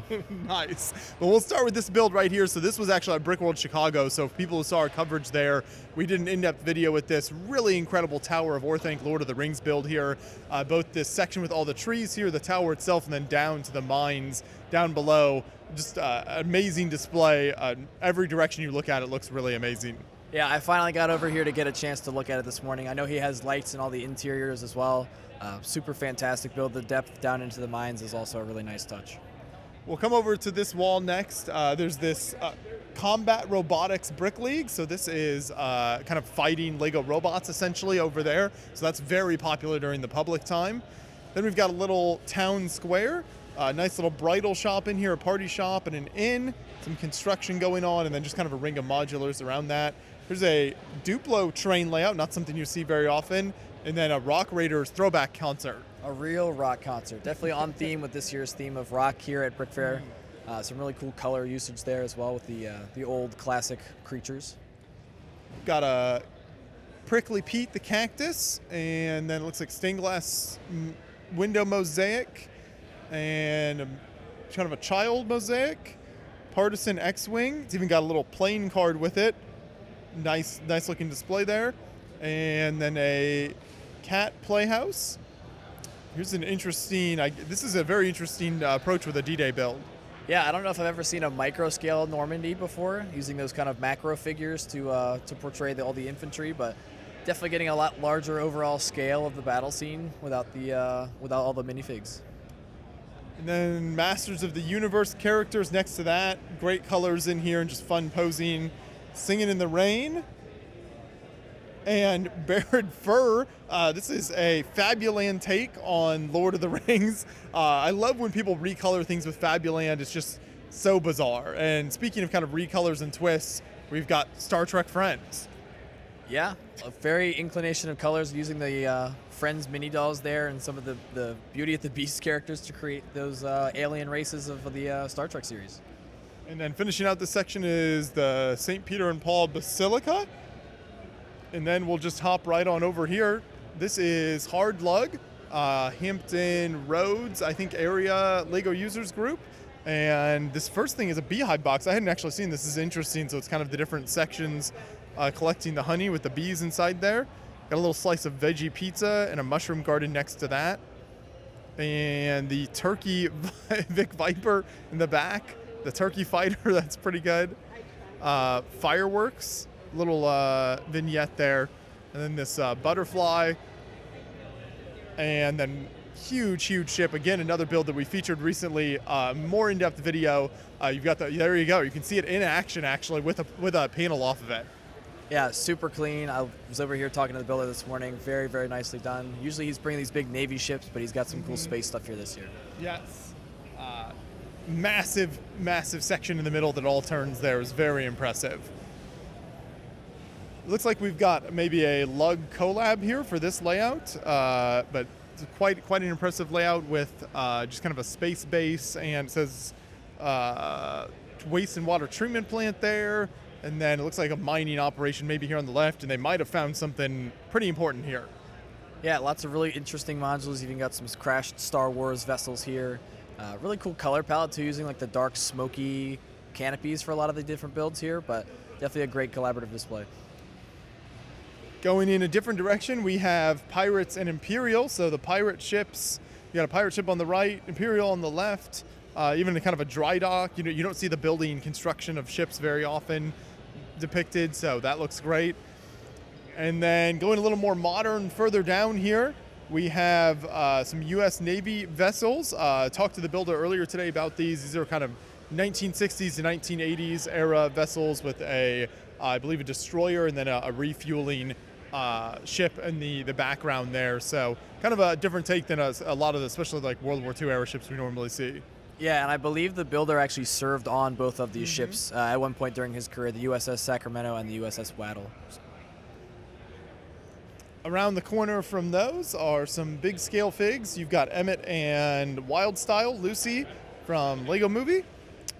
This is a Frog Cargo Transport, Voyage to the Bottom of the Sea. Fantastic old black and white TV show. You got the submarine there. Little Looney Tunes vignettes. Very nice. There's a little camper here, fireworks, kind of Ninjago scene, and then what do we have here? We've got the Battle of Belegost, definitely from Lord of the Rings, or not even Lord of the Rings, orc kind of inspired thing. You've got some dwarf castle there in the back, but you've got all the troll and orc forces that are pushing up to it. And then the Hornet pistol, kind of coming apart there. A whole bunch of kind of pixelated characters, and then World War II scene in the foreground. So those characters are super fun looking there. I like the contrast of the World War II scene with those characters. And then this looks like a bunch of book style builds in here. Yeah, I like these kind of style builds using like the actual, real versions of whatever they're depicting. So even they've got books, they've got all kinds of stuff in the back. They have some trading cards from different games, Pokemon, Yu-Gi-Oh, to really portray some alternative passions to just Lego. And we'll jump across here. You've got this big Ninjago banner, and then some, I think Fortnite, or Minecraft, not Fortnite, Minecraft builds here. We'll see a giant Minecraft build later on as well. And then some classic space mechs. Steampunk with some great, I love these vehicles with the giant wheels. The way that like steampunk builders use the big wheels is always fun. And then here you see kind of a trench scene, almost said, I don't know, futuristic World War I. Yeah, definitely World War I-esque. You got the Pickelhaubes on the German mechs there, but really cool parts usage using all those small ball joints and angled pieces to be able to capture the posability of those kind of mech suits.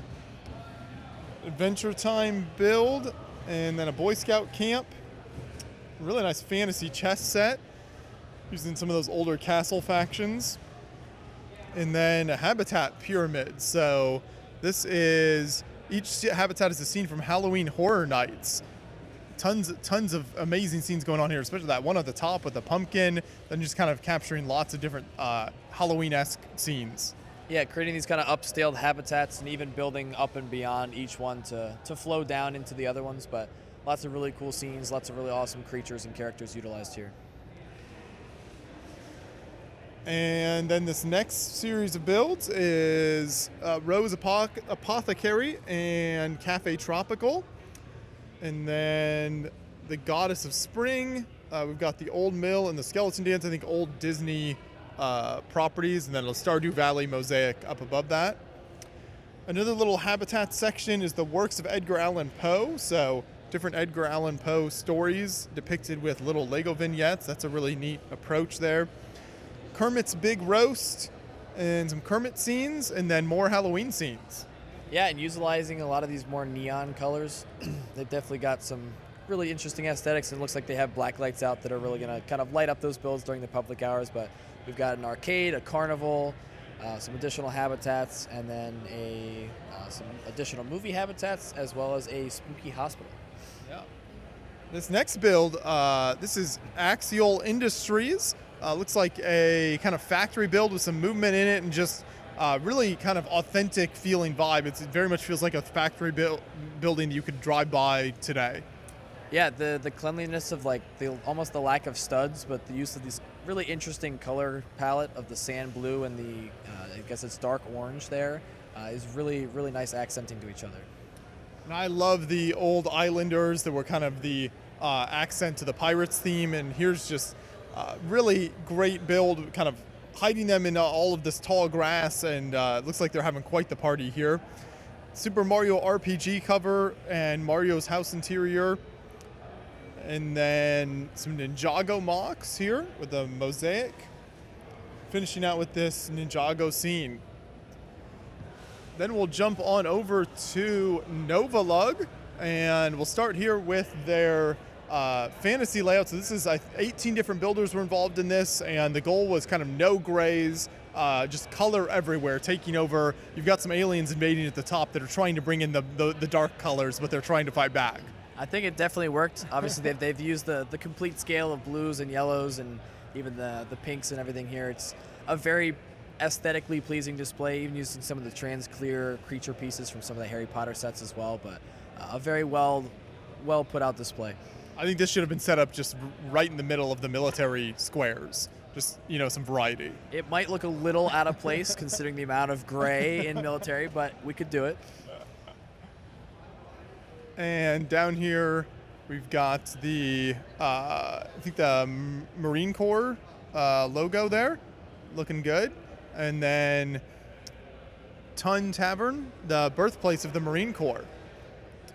And small unit Riverine Craft. So it looks like a lot of these are for maybe the Marine Corps anniversary, which I know you're also doing some displays for. Definitely, potentially. These are really cool. I haven't actually been over here to see most of this stuff yet, so looking forward to seeing that display come together as well after the end of the show. This here is a great beach scene. The wave with the surfer definitely stands out as a highlight in this section, but just the whole scene here with kind of the jungle on the right, it's classic space mixed in there, all looks great. Oh, this is cool. I love the mini golf scenes. This is like a throwback to some older Lego themes. You've got Yellow Castle, Exo Force, Lego Movie stuff in there. And even some kind of homage to some of the newer themes. Even got Chima, Friends, some of the Adventure Time CMFs as well. Mm-hmm. Usually some cool parts with the chrome drill we saw a little bit earlier in the tour as well. This is, I think, the start of a zombie apocalypse build. So this is Chinatown. I think it's supposed to be kind of like Washington, D.C. building. So this is Chinatown section has been overrun. The Madison House. We've got a tire fort that's been set up to defend against the zombies. And finally you get into the Old Ebbitt Grill, a Ford Theater, and the White House, which has been thoroughly taken over. Yeah, a very nice build all through. And the I'm glad I don't see where I work in DC here being overrun by zombies, but a really cool idea taking some, really aesthetically pleasing town buildings and just having fun with it. Mm-hmm. This waterway is really nice. So this, I think, is the Jefferson Memorial here. So again, kind of DC area landmarks that they're depicting, and the cherry blossoms, I think, are in bloom there. So an iconic part of Washington, D.C. I've still never made it to Washington, D.C. during the cherry blossoms, but I've always heard it's amazing. I haven't either, and I do really like the way that a lot of builders utilize the 1x2 curved plates to create kind of these natural edges for waterways. It's something I've seen pop up more and more in recent years, and I really love the way that it looks in these bigger builds. And a lot of smaller vignettes, more Rock Raiders in the back there. Rock Raiders Observation Tower, windmill, and then kind of little vignettes in here. We've got Gulliver's Travel. Looks like these are like kind of prompts. You've got the names of things and then builds based on that name. So Lawless, got Grace and Valuable, Free, so just like one-word prompts, which is kind of an interesting approach to building some of these here. Yeah, it looks like this was their build challenge for Mocktober. Okay. So this is actually a really interesting idea, giving your members a word or something to build with and just seeing what they come up with. It's really where you see the creativity in a lot of the builders we have that come out to these shows really put to shine. And then the Novalug Jam. So this looks like a bunch of builders, each kind of built one vehicle representing them, and then they're having a huge kind of big rig jam. You've got the crowds are packed into the stands, but I love to see the different cars that people have come up with there. That's really fun. And then this, I'm not sure, this is almost like a Christmas ornament idea? It looks like it says Spaceballs. That's the name of the movie, I think, there. So I don't know if there's here, it's like another monthly challenge was build with a plastic globe. So that's what this is here. And then just mosaics in the background there. But that's very, very unique. You've got kind of stuff sticking out the sides. Got Hammy the Hammer, and then just a variety of other kind of smaller scenes in here. Yeah, lots of cool stuff here. Some smaller vignettes down towards the front, utilizing some additional movie scenes. You got Narnia, King Kong, Star Wars even. Really nice.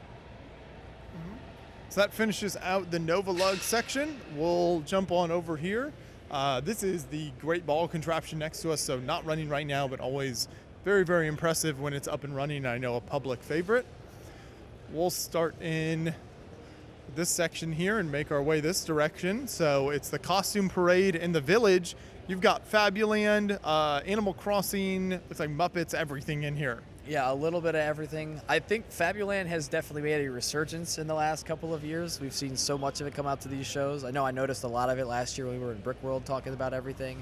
But just a really full-packed scene of all the minifigs and scenes they want to be capturing. And some micro pop culture skylines. A little castle build, lots of little micro builds here, a little Mario castle. Deadpool and Wolverine habitat. And then Avengers. So it looks like a whole bunch of micro scenes in here. These are all, I think, Avengers related. A bunch of these. And then Harry Potter.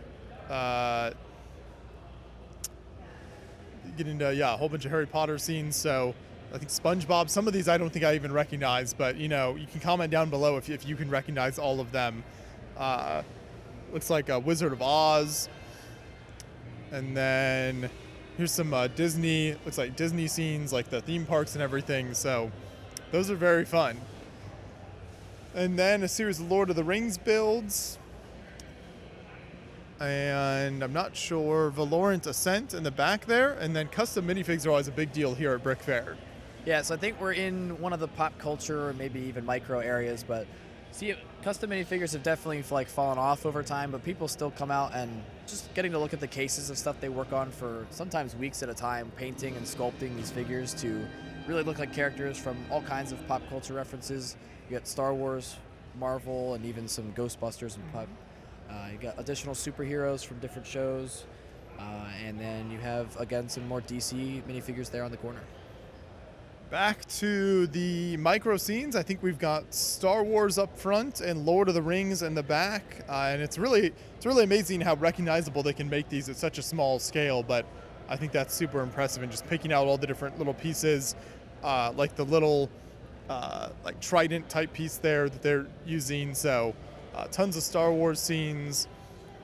It's like maybe South Park in the back there, and this is, I think, Jurassic Park, Back to the Future over here, Titanic. Yeah, it's just really, really impressive building at this scale here. And then we've got a kind of post-APOC scene here. Yeah, I believe this is from Fallout. I really like the custom printed billboard they have up there. They've also got some super awesome custom elements for the figures. Fallout's definitely become a more popular theme as companies have started making custom accessories to figures, and the video games have always been super popular. Next series of builds is all by the same builder here with these containers around. You've got the guitar and then Star Wars. This is from Legend of Zelda Tears of the Kingdom, an amazing game. I recently finished through playing that, one of the Sky Islands here. Really love to see that. Then N64, and then Magic School Bus, and got some of the kind of acorn people there. I guess that's what I'll call them. Some of their flying vehicles, and then finally Lord of the Rings here. So really great series of builds there to finish that out. We'll head over here next. So this is RVA Lug, the Richmond Lego Users Group. And we've got a Western scene to start off. Yeah, so it looks like this to be one of their bigger collaborative displays. I really like the idea of using the mesa to kind of encapsulate the Wild West town, and they've got all kinds of scenes and things happening probably around the outside and even up into the top of it as well. Yeah, the creating the backdrop of the mountain I think works really well. Next up is theater scenes. So these are all different theater inserts that you can, different shows that you can insert into the theater over here and switch out the show. So it's kind of a fun modular design. And then you've got the behind the scenes section of the theater over here. Then we've got some Star Trek in the background and another iconic Star Wars scene with the hot dog. Definitely an Easter egg that I love from that. Obi-Wan's high ground hot dogs.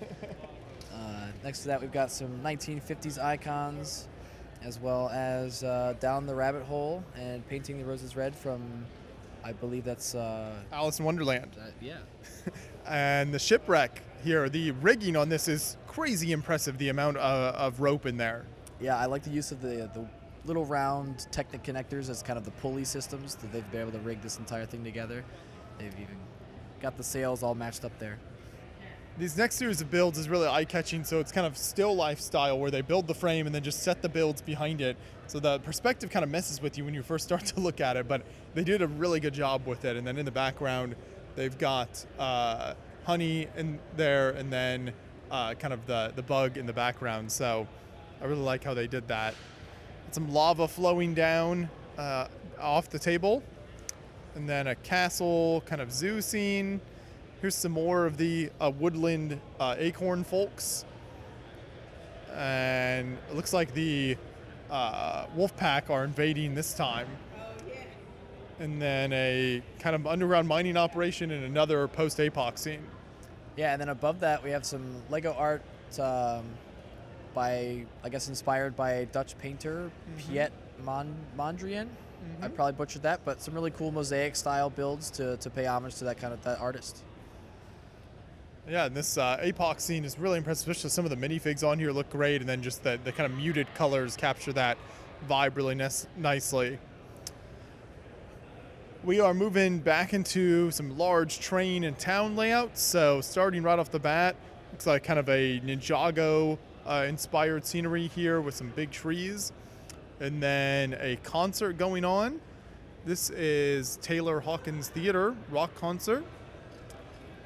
And getting into some of these larger buildings, we've got just kind of facade, almost like a mall type facade, a large skyscraper here. It's like the skyscraper's sitting empty. We'll see what they add in the future. We should actually, since we're here, we'll jump over and grab these builds real quick.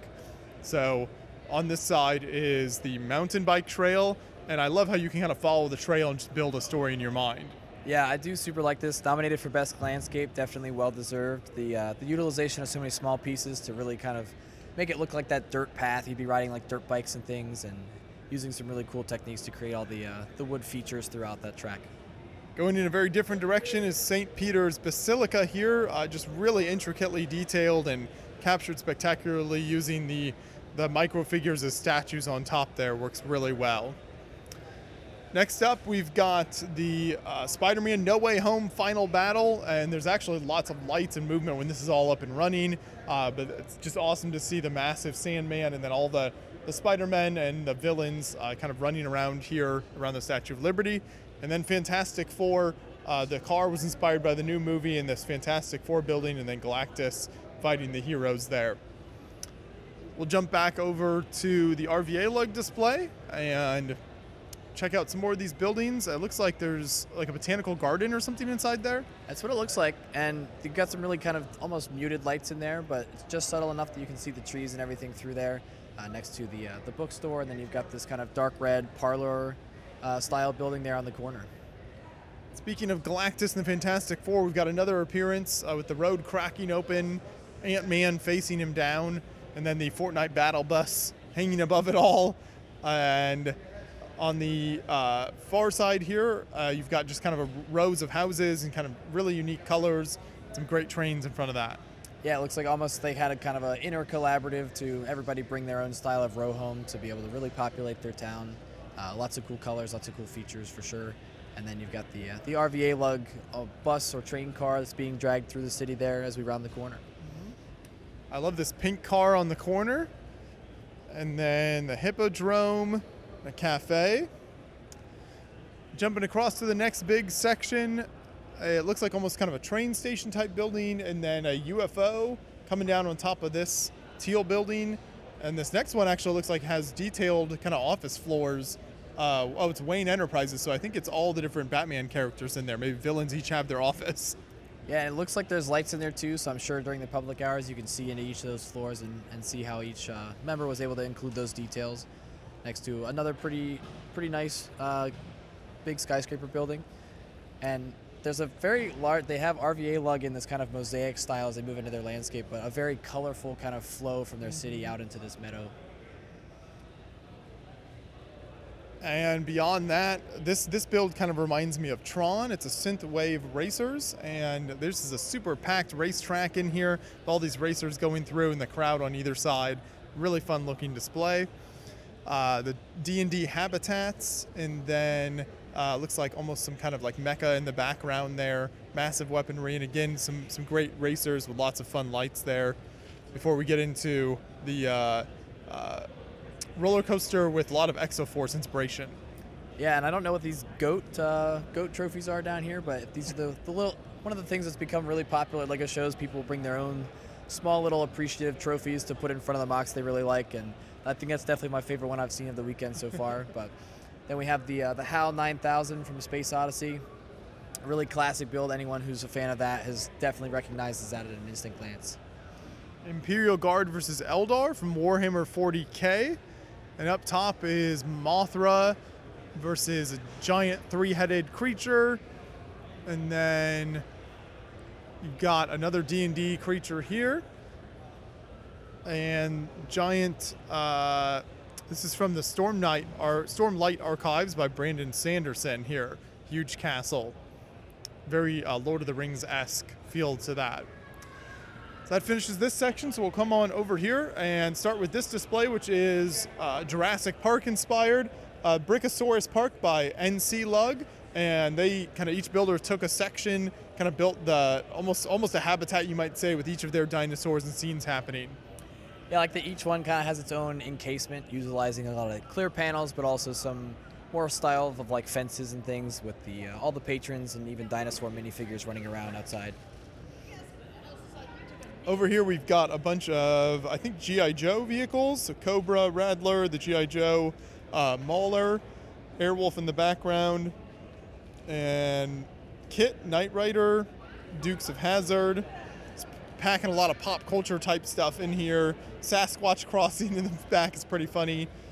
And then Don't Stop Believing, Sasquatch, and a bunch of Superman builds.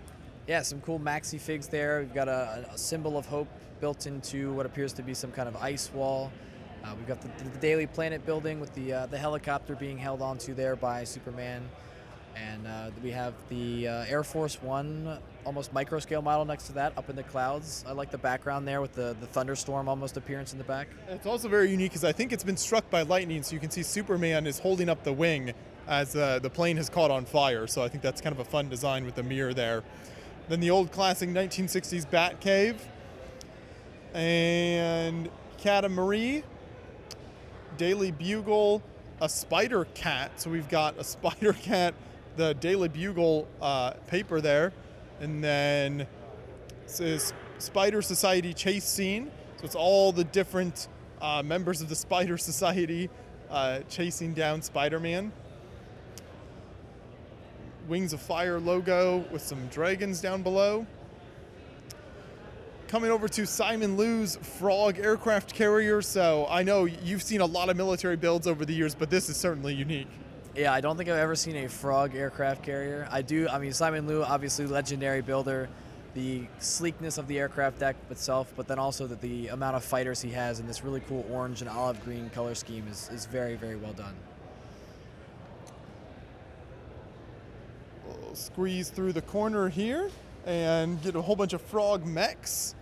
And then where's Simon here with this, his Frog builds, more themed Frog builds, and just kind of a rundown post-APOC scene with that graffiti in the wall. Chicken dinner date and Bridge City. So it looks like kind of a city built on a bridge with some unique colors in there. I like that a lot. And then just kind of smaller standalone displays. I like these smaller kind of free-form style displays, really breaking up the square you're used to seeing with LEGO. Got the really nice lighthouse there, but then also this really colorful autumn college in the back there. And then a slice of life, I guess waiting for the train. and next to some really cool kind of fantasy-style minifigures, as well as some drumline figures, some Napoleonic era stuff. Just a great mishmash of stuff as we round the corner into some interesting post-apocalyptic builds. Yeah. This might again be Fallout, I think. And then got the Unlimited Power Star Wars scene, a whole bunch of Star Wars kind of detailed figures, and Benny's spaceport is kind of built onto a ring with all the open wiring at the top. I think that's a really neat design. Some Batman the Animated Series vehicles, a really unique style. Supergirl and Crypto. That's really fun. I know Crypto very popular from the new Superman movie, Invincible versus Conquest. We've got brick separator choirs, and then some more mechs in here. And then we have a ton of Star Trek ships. So basically any ship ever from Star Trek is here.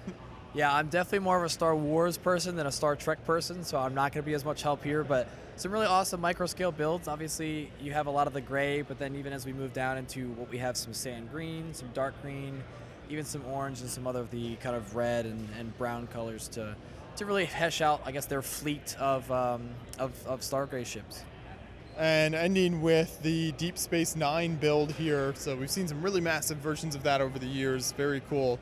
Looks like we've got a series of Transformers here, and then Power Miners Tribute, and that finishes out this section. So we will carry on over here, and this next section starts with Disney's Epcot. So this is Disney World 1982.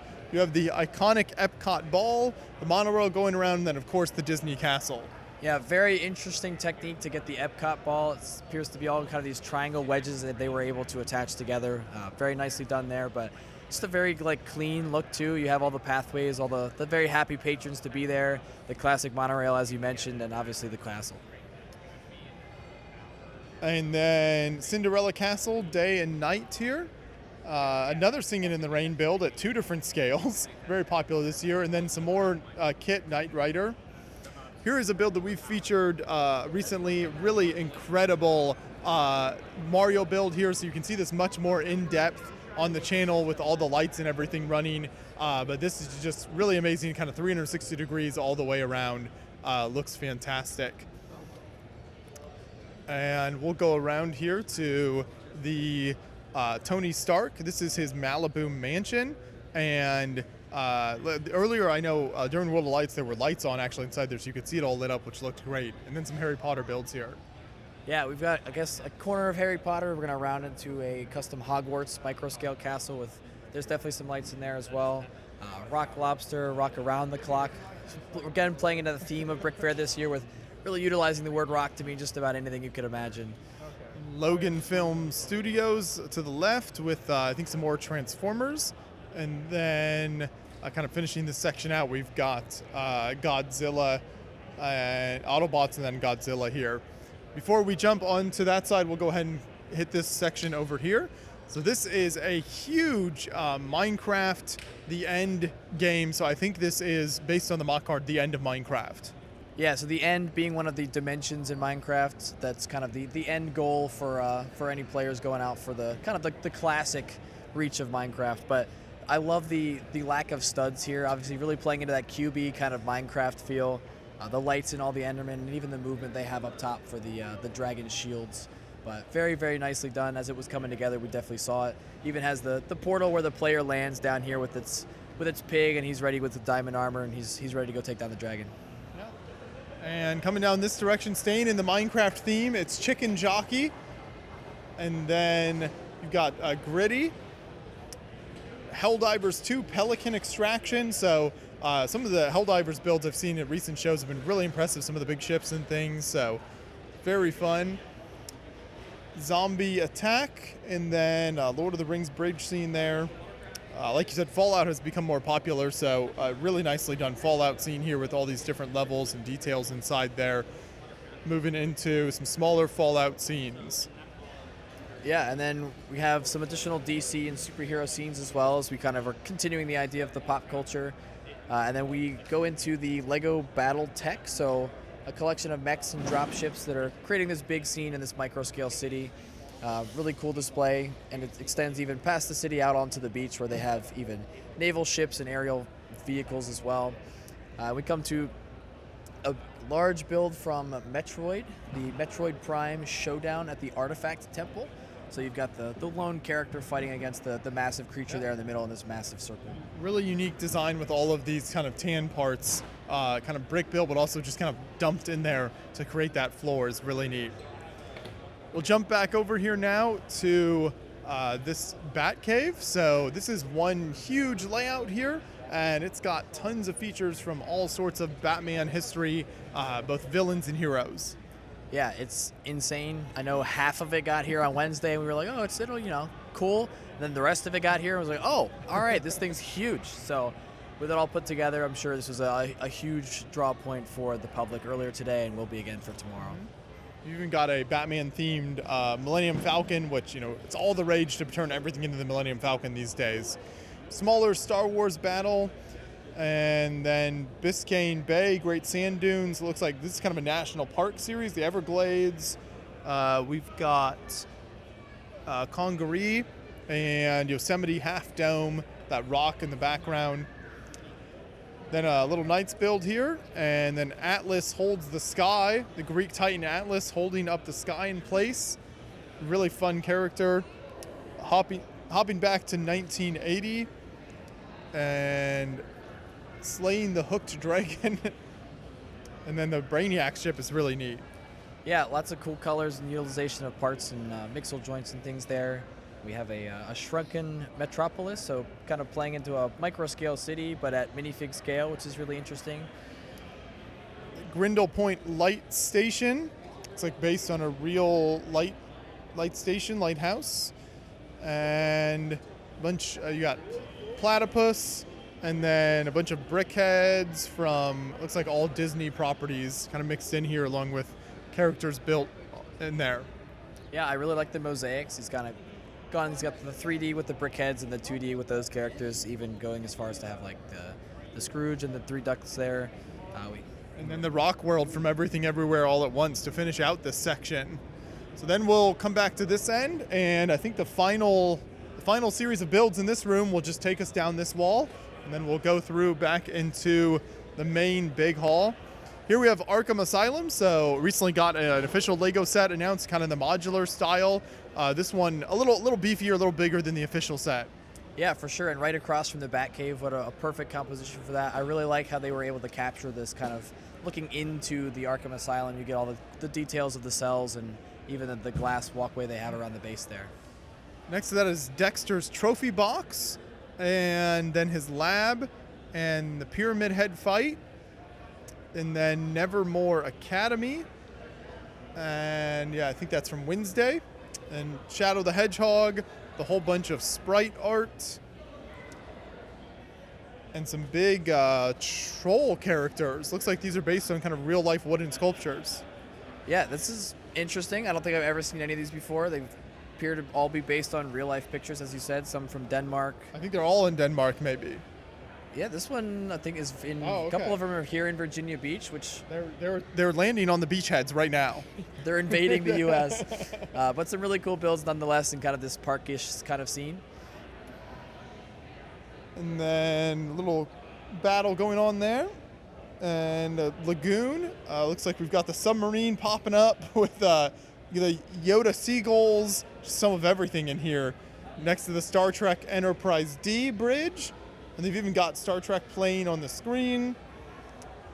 And then Josh Allen and a Scooby-Doo scene with a whole bunch of lights in there that really kind of add some great action next to a bunch of Kermit scenes. Yeah, I like the one here. We've used all the chrome pieces that have come with Lego over the time.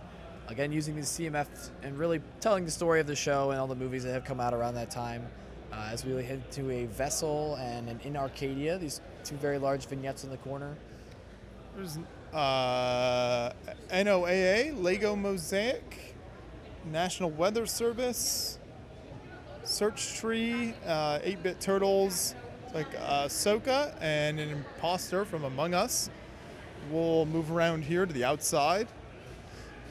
And then a whole bunch of more mosaics, especially really large scale ones. So you've got U.S. Army, Marines, moving on down the list, like Air Force, and all of the branches, I guess, right here.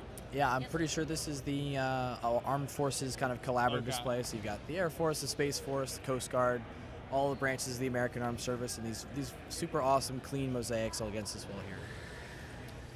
And then a really fantastic flower mosaic, a lady's bouquet, and then just smaller kind of small flower scenes, almost kind of a snowflake. I get emerald snowflake. Yeah, that's really nice. Lex Luthor and Superman, and then AC/DC with Highway to Hell, and a lenticular Pokemon mosaic. Then we've got You Are Valued, Worthy, Creative, Loved, a Starburst. Here's one with a lot of eyes. Lots of eyes, all kind of creating these protruding different squares that says "I only have eyes for you." So an interesting, definitely an interesting mosaic. Next to a swamp thing, so very interesting kind of creature, play out with the depth there in different places, and we move into some other smaller mosaics. Snail lug, and it's like some kind of a clown. Sea of Trash. Here, this Hot Wheels one that's just kind of more standalone. The logo is really nice. Then we have, once again, the artwork that we saw earlier, Winnie the Pooh, and kind of the classic space kind of graphic in the background, and the Yukon logo, and a simple smile. And it appears that the door that I thought we would go through has been closed. We'll have to go back the other way, but we did not actually hit these builds, so we need to finish these out, and then we'll go back to the other direction. So here's the streets of Prim City. Looks like kind of a cyberpunk display. Yeah, for sure. Playing with lots of different levels here. You got kind of the underground, the slums, and then the above ground here. We're using lots of cool older colors, as well as these kind of neon orangish colors as well. Lots of cool minifigures also. Formula One pit stop, very, very cool. And Ninjago Mountain, and kind of carries on the water all the way through to Ninjago City and docks over here. Then the Coca-Cola Bear, and you got the American flag, gauntlet, more Coca-Cola. I'm not sure if this is sponsored, but I don't know what's going on there with all the Coke stuff. And then we jump across to some great Micropolis building. Yeah, so these all appear to be based on either actual areas or things. You got the Sunburst in the Sand, Twin Falls, Capital City by the Sea, but some very nicely done micro builds here using lots of different colors and techniques to really capture what they were going for. Mm-hmm. Looks like some real life buildings, the Apple Park. Over here you've got Epcot pavilions, and then Trip to the Moon, the Cathedral of St. Thomas. I love the scenes in the background there, like the Air Temple, and then the Grand Budapest Hotel is really great. Then here's just tons of habitats. It looks like kind of some of basically everything. I see Disney, Star Wars, Monty Python. Yeah, I mean, pretty much everything you could imagine here. I think my eyes are immediately drawn to the ice cream one that has some movement brought in there. Really kind of getting the production line going there, but you've got lights and stuff in a lot of these as well, just really playing into the scenes they're trying to capture with their chosen minifigures. Now I think that officially finishes out this section, so we will make our way back to the other end of the room since they have closed us in here, and we'll head back to where we let off, make sure we show you everything possible that we can at the show. I know there is a little bit less mocks this year, as we said earlier, because of the kind of more public-facing interactive experiences, I guess you'd call them, at the show this year. So a little less to cover, but still tons of amazing builds here. So we head on in here, and we can go ahead and start right in here, and then we'll make our way around. So we've got a huge train layout. This kind of runs, looks like this entire square. I don't know if this is a particular lug or not, but we've got a train that's running on the track and then kind of nicely built up road. Yeah, so I think this is the great L-gauge train kind of collaborative display we started seeing pop up here in recent years at BrickFair. It's just a lot of very passionate builders for trains and even landscapes that we'll see as we go around the edge of the display. And just very nicely done. They have always kinds of awesome engines and extra cars, super colorful, super realistic trains as well.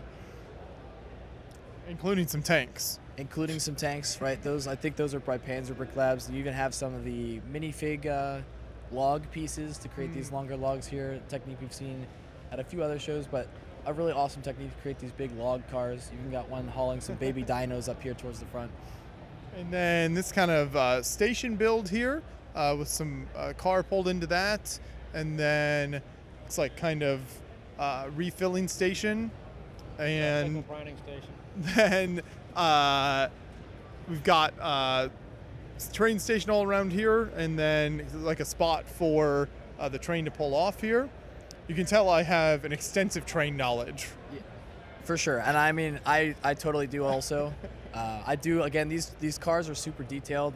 They have either custom prints and decals to really whatever they're trying to capture for the specific car to really get all those little details in. But that brings us to this massive over-arc bridge, which I believe was nominated for Best Landscape. It absolutely deserving. Really, there's kind of rock work drop down. It makes a huge spectacle for the public to be able to watch the trains go over this huge open area and really test the stability of LEGO Technic pieces.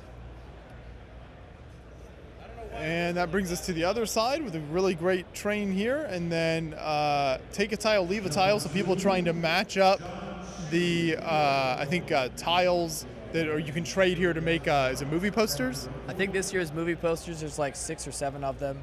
People have been asking for me for mine all weekend, and I still can't find them.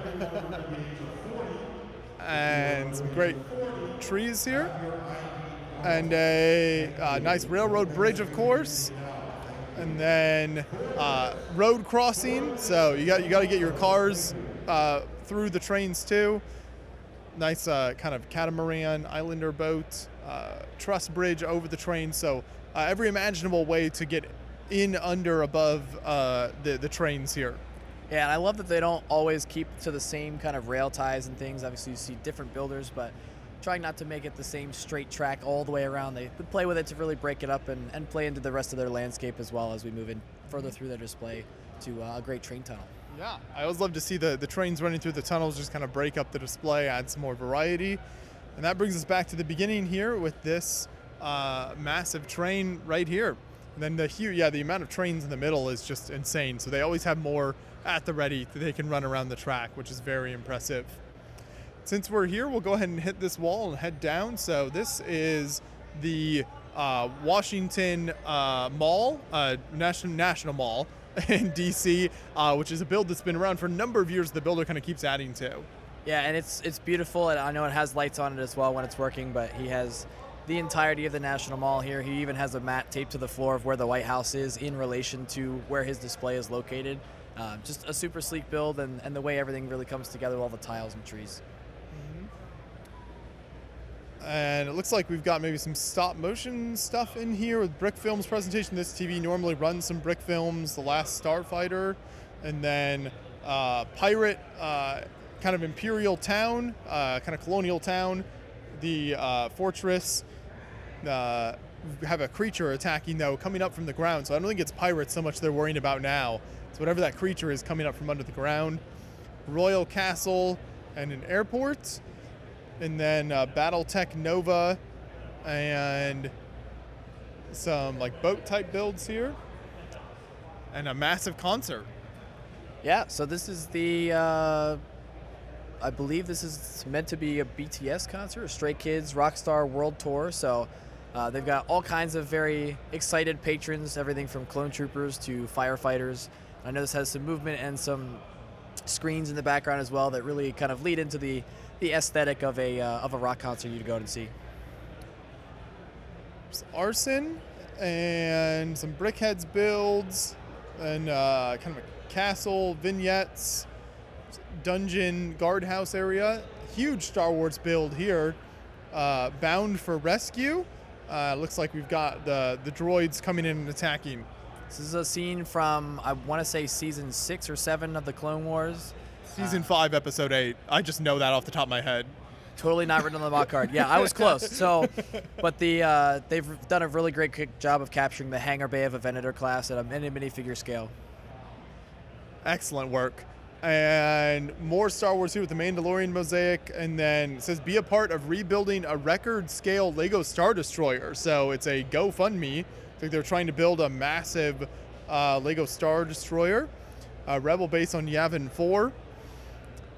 And then just great Star Wars ships and battles, and the Wailing Alps mountain scene, and some Viking ships with a wizard band maybe in here. Yeah, it looks to be with either witches or wizards, a little bit of both, and they've got the clone troopers rounding up the patrons there for some reason. An airport scene, city scene, with an SR-71 Blackbird. And then we come to a Boeing 777-300ER. This is from Jack Big Planes. Just a legendary plane builder, has tackled so many incredible builds, and a lot of these they're massive. They also have interiors in them. You can kind of get that actually goes with the Saturn V over here, so not a cross section of the plane, but really impressive. Yeah, Jack, I mean, obviously known for bringing these massive displays, and every year his planes just absolutely blow me away, the sleekness of all the tiling work he does. And you bring up the Saturn V, we see the cross-section of how he built it there, but this thing is huge. It's probably at least twice my height, but I believe this was done by Scott Bowman, member of Charm City Lug, who's huge into space stuff, so this is his prize model here at the show this year. And over here we have a display by some NC Lug members. So I know this had trains running around it earlier. You've got, of course, the trains, but then also all of this agriculture area. It looks like maybe the Twilight House in the background. You've got kind of an Ninjago tower. This great kind of water section runs around the front of it, and then tons of modulars and kind of town in the background. Yeah, they've got kind of these segmenting areas. They got the train track, this kind of creek bed that runs through, and then they have their street areas and the backdrop of all their buildings, even lifted up there to kind of create this double-decker approach, so you have a nice backdrop to the rest of their city. Mm-hmm. And over here you can see this really impressive kind of Middle Eastern-inspired town. And we'll have a full in-depth video on this whole display. This is built by a lot of the guys who did the new Hashima collab that we've seen different places.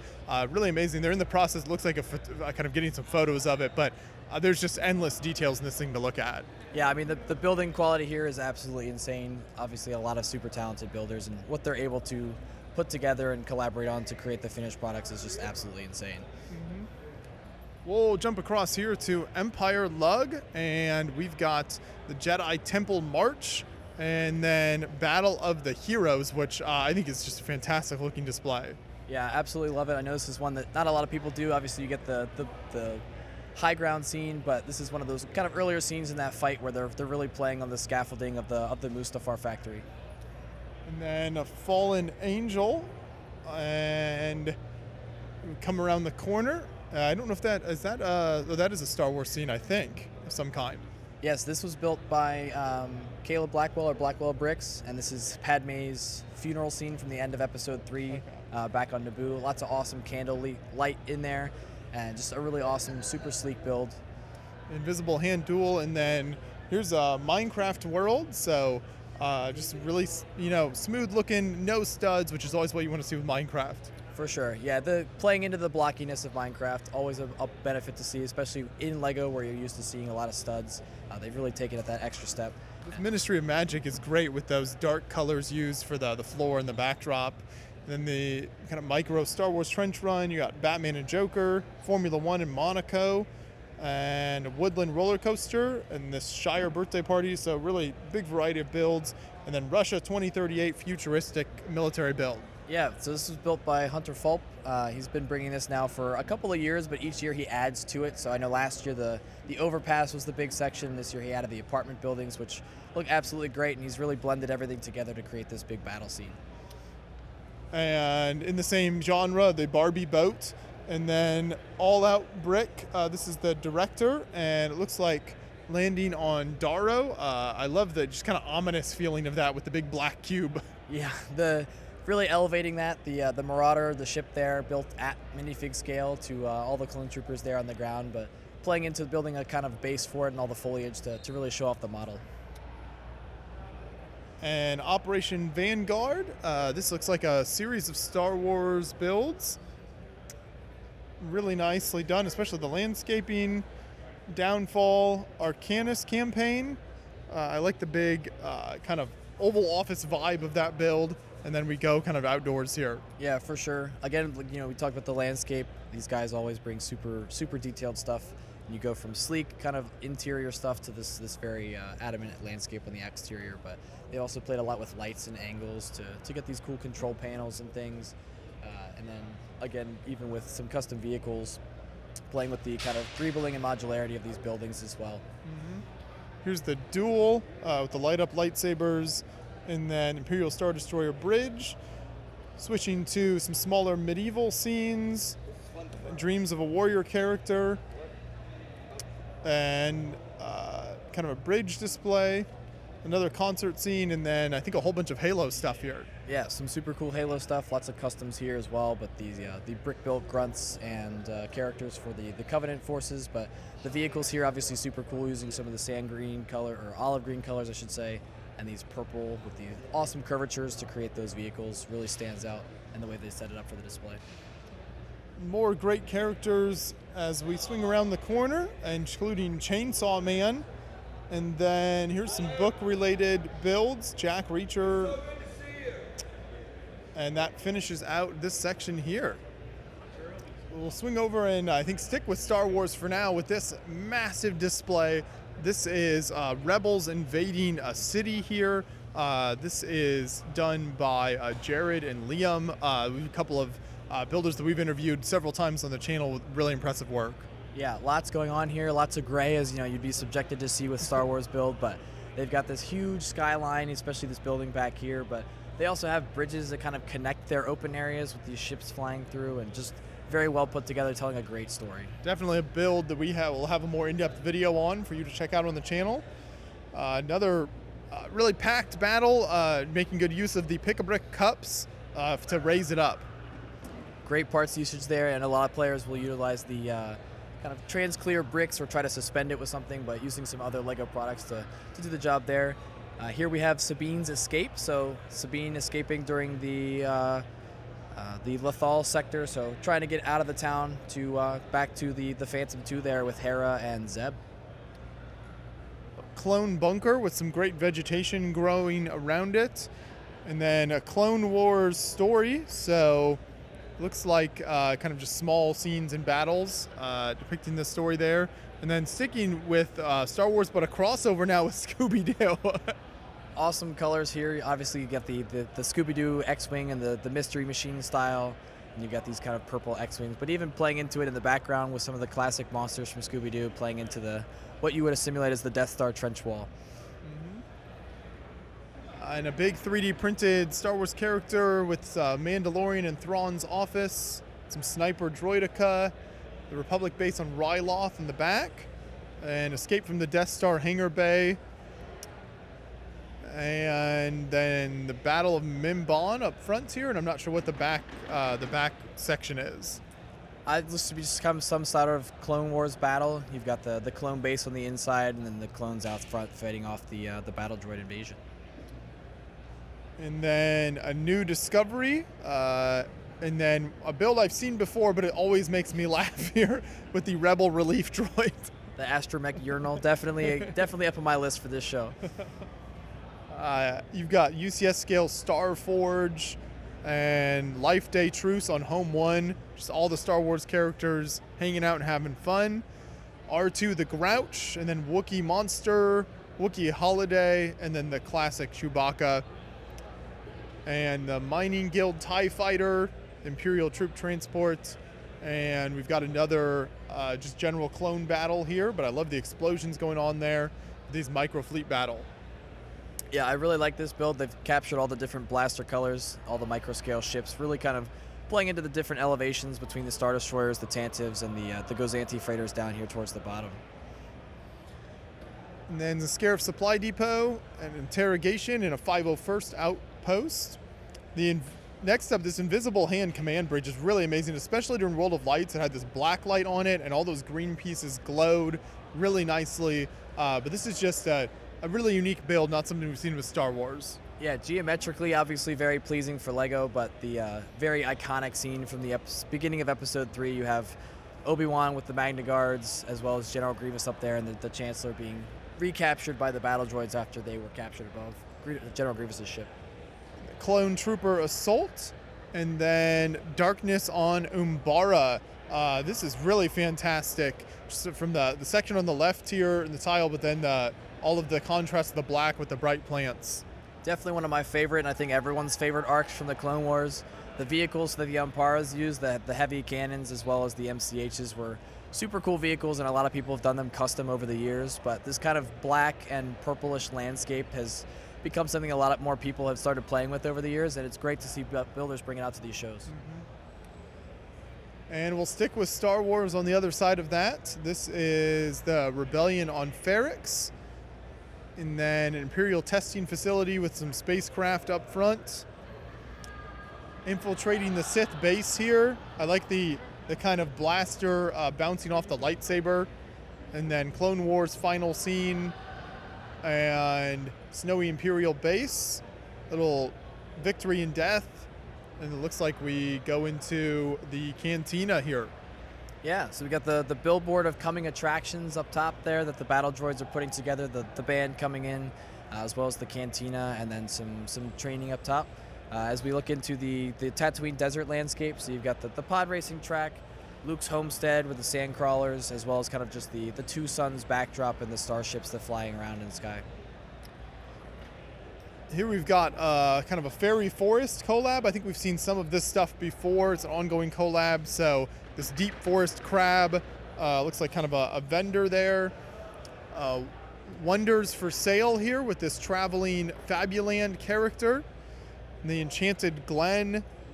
We've got a turtle with a tower built on its back. The Harvest Festival with tons of amazing food laid out. And then moving through these trees, we come over to the Enchanted Forest itself. Mixtures of minifigs and I think Fabuland style creatures. And then a visit to Shroom Swine Cottage, where you get into the mushroom people, we'll call them over here. Yeah, obviously some super great foliage. I mean, even just looking back down this table, you've got awesome colors, the kind of natural landscapes that they're all able to produce, and the use of all kinds of different colors and foliage there.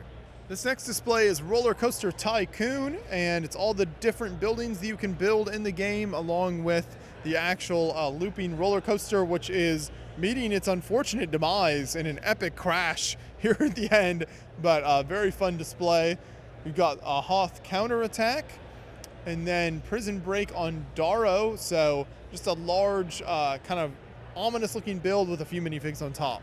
Yeah, I'm sure there's a little more to this build during the day, but the way they were able to capture kind of this rounded look underneath to the Imperial facility there is very, very nice. And then we have Coruscant's Wrath next to that. A very interesting build. Obviously, you have lots of levels and things going on, but the way he's used some of the classic older Star Wars clone pieces to create some really unique characters there. And a couple smaller Star Wars ships that are definitely dwarfed by this massive 1/6 scale Lego X-Wing. So from the cockpit to the engines and the blasters, everything is very imposing here. So just amazing to see this built at this scale. Really, really impressive. Some more Star Wars scenes in here, including this underwater city of Otoh Gunga, battle on Endor.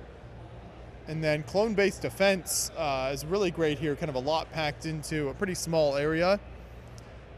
And then we've got you stupid little astro droid with R2-D2 blasting off.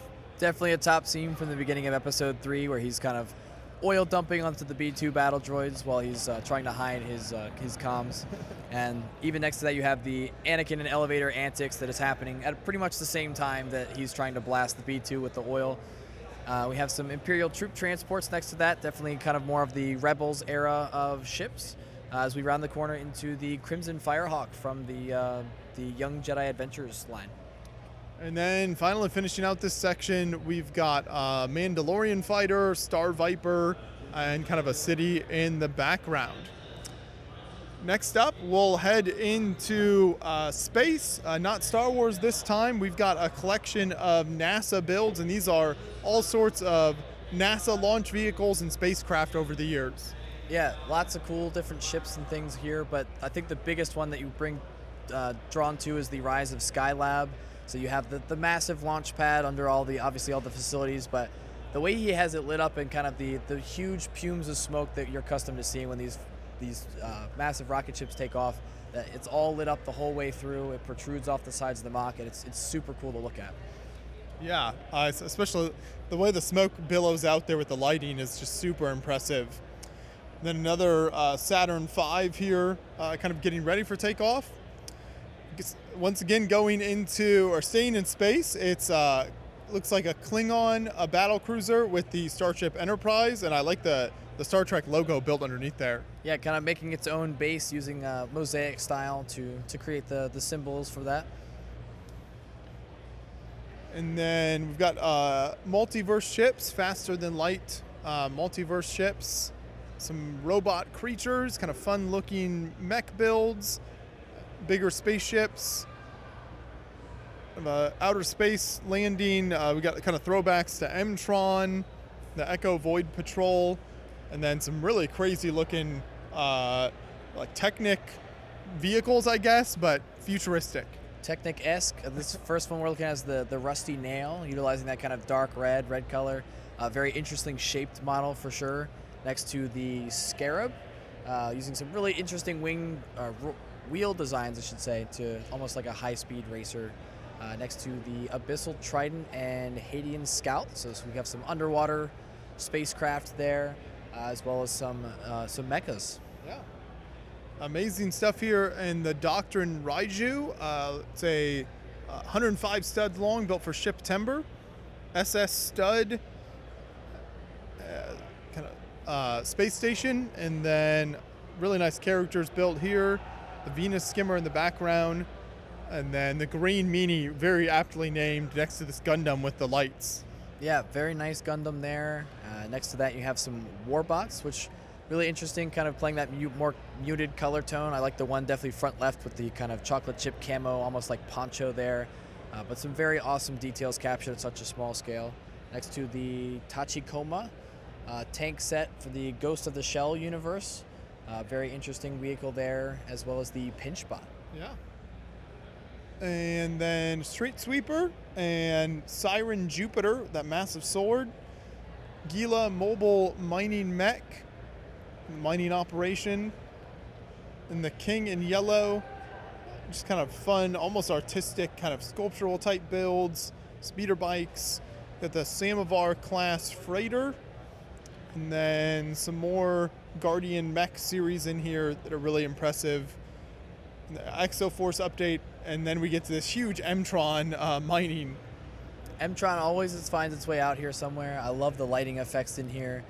Those kind of shining blue really make the red and the lime green of the M-Tron's kind of style of sets really pop. But they've got all kinds of different vehicles and things going on here. Appears to be some kind of very large mining operation, and a really, really cool big rig. It almost looks like it maybe moves potentially, but very cool display. Mm-hmm.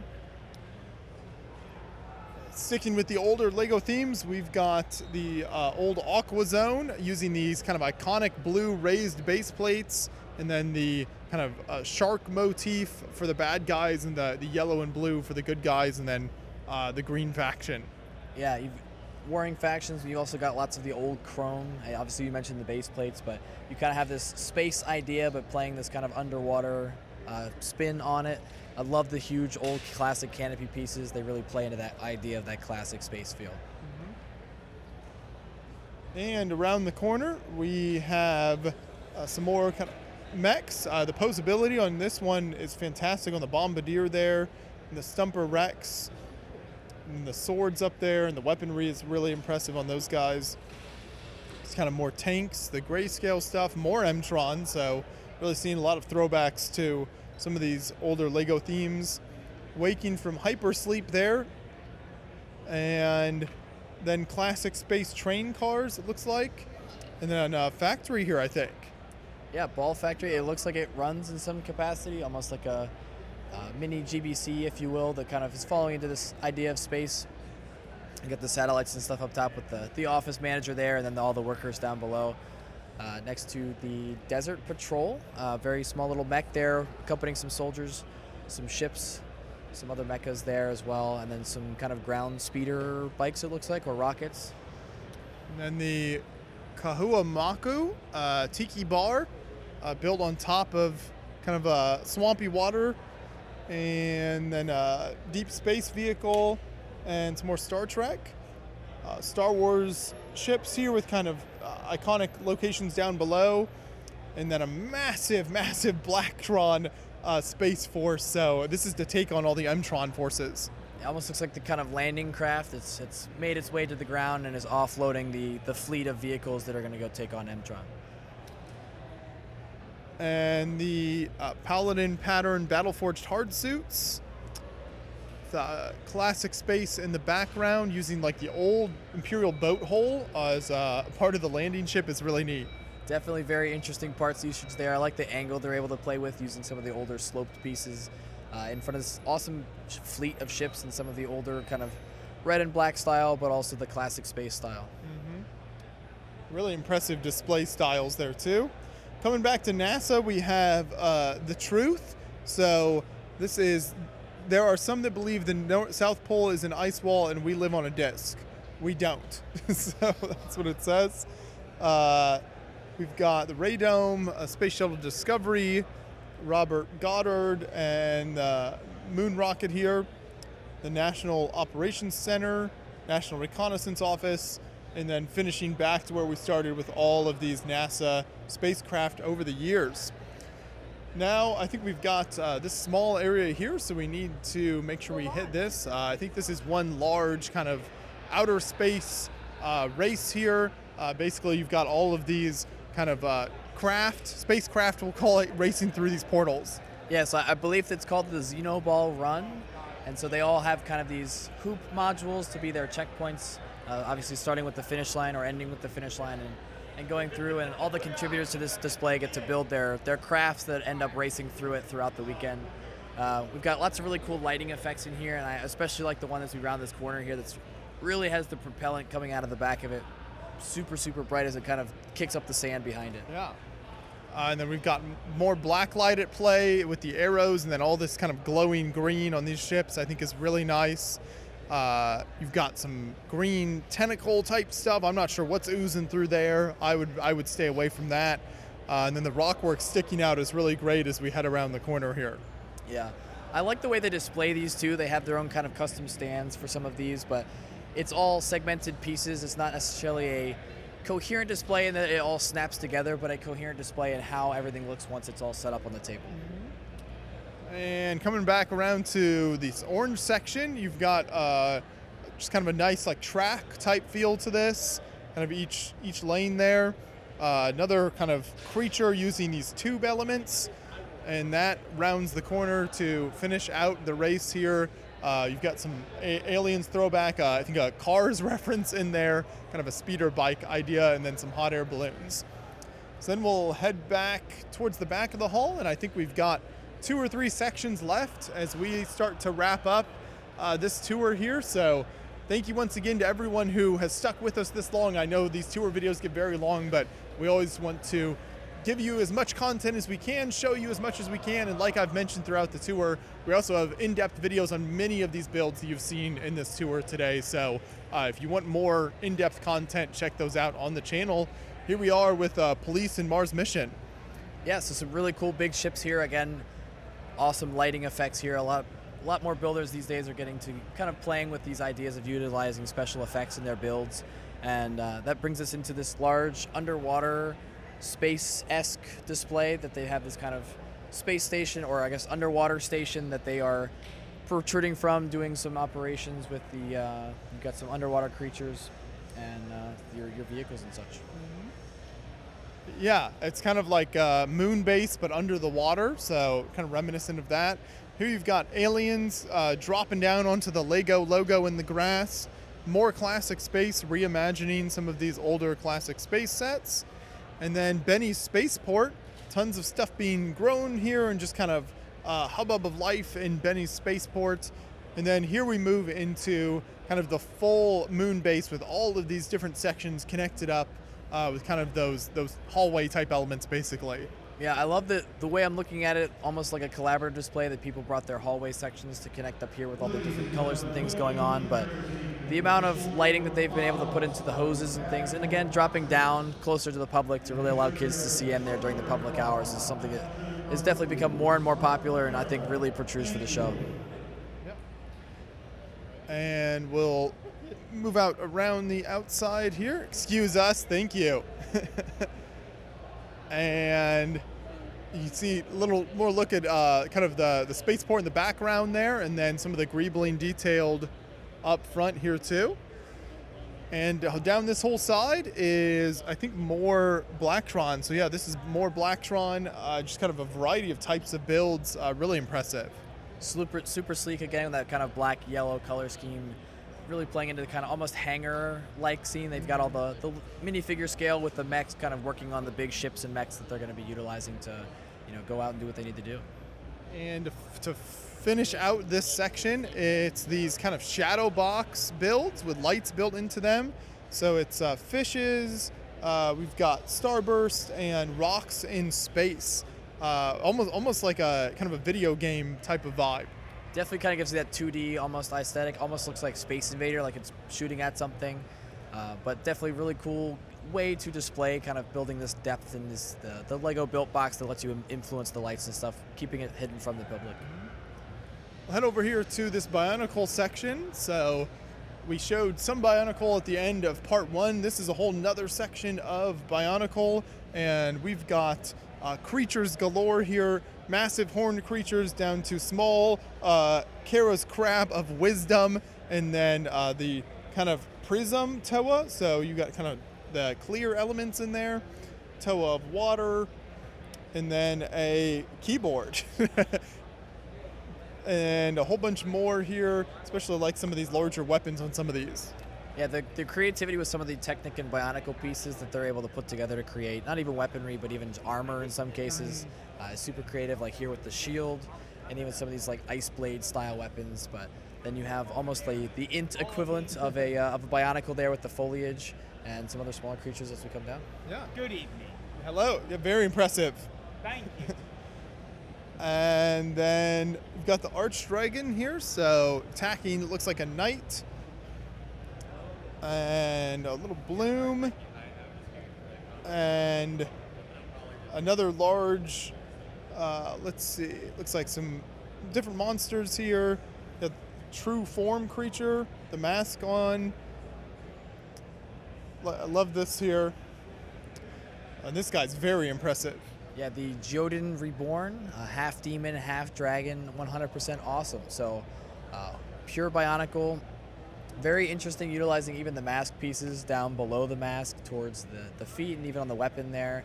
The massive wings are definitely an eye catcher to really kind of show the stature of this character. And you got kind of underwater vibe to that creature. And Benny's snow mech. Here's really nice kind of the blue and orange combo with that color scheme. Reef Among Wreckage. Really nice posing on this one. And Pterodax the Infernal. Defense Sentinel. And moving a little bit away from Bionicle, still similar. We've got Legend of Zelda builds. And then Omari and Basil back there. Crystal swords. This huge Bionicle tree. It's very unique.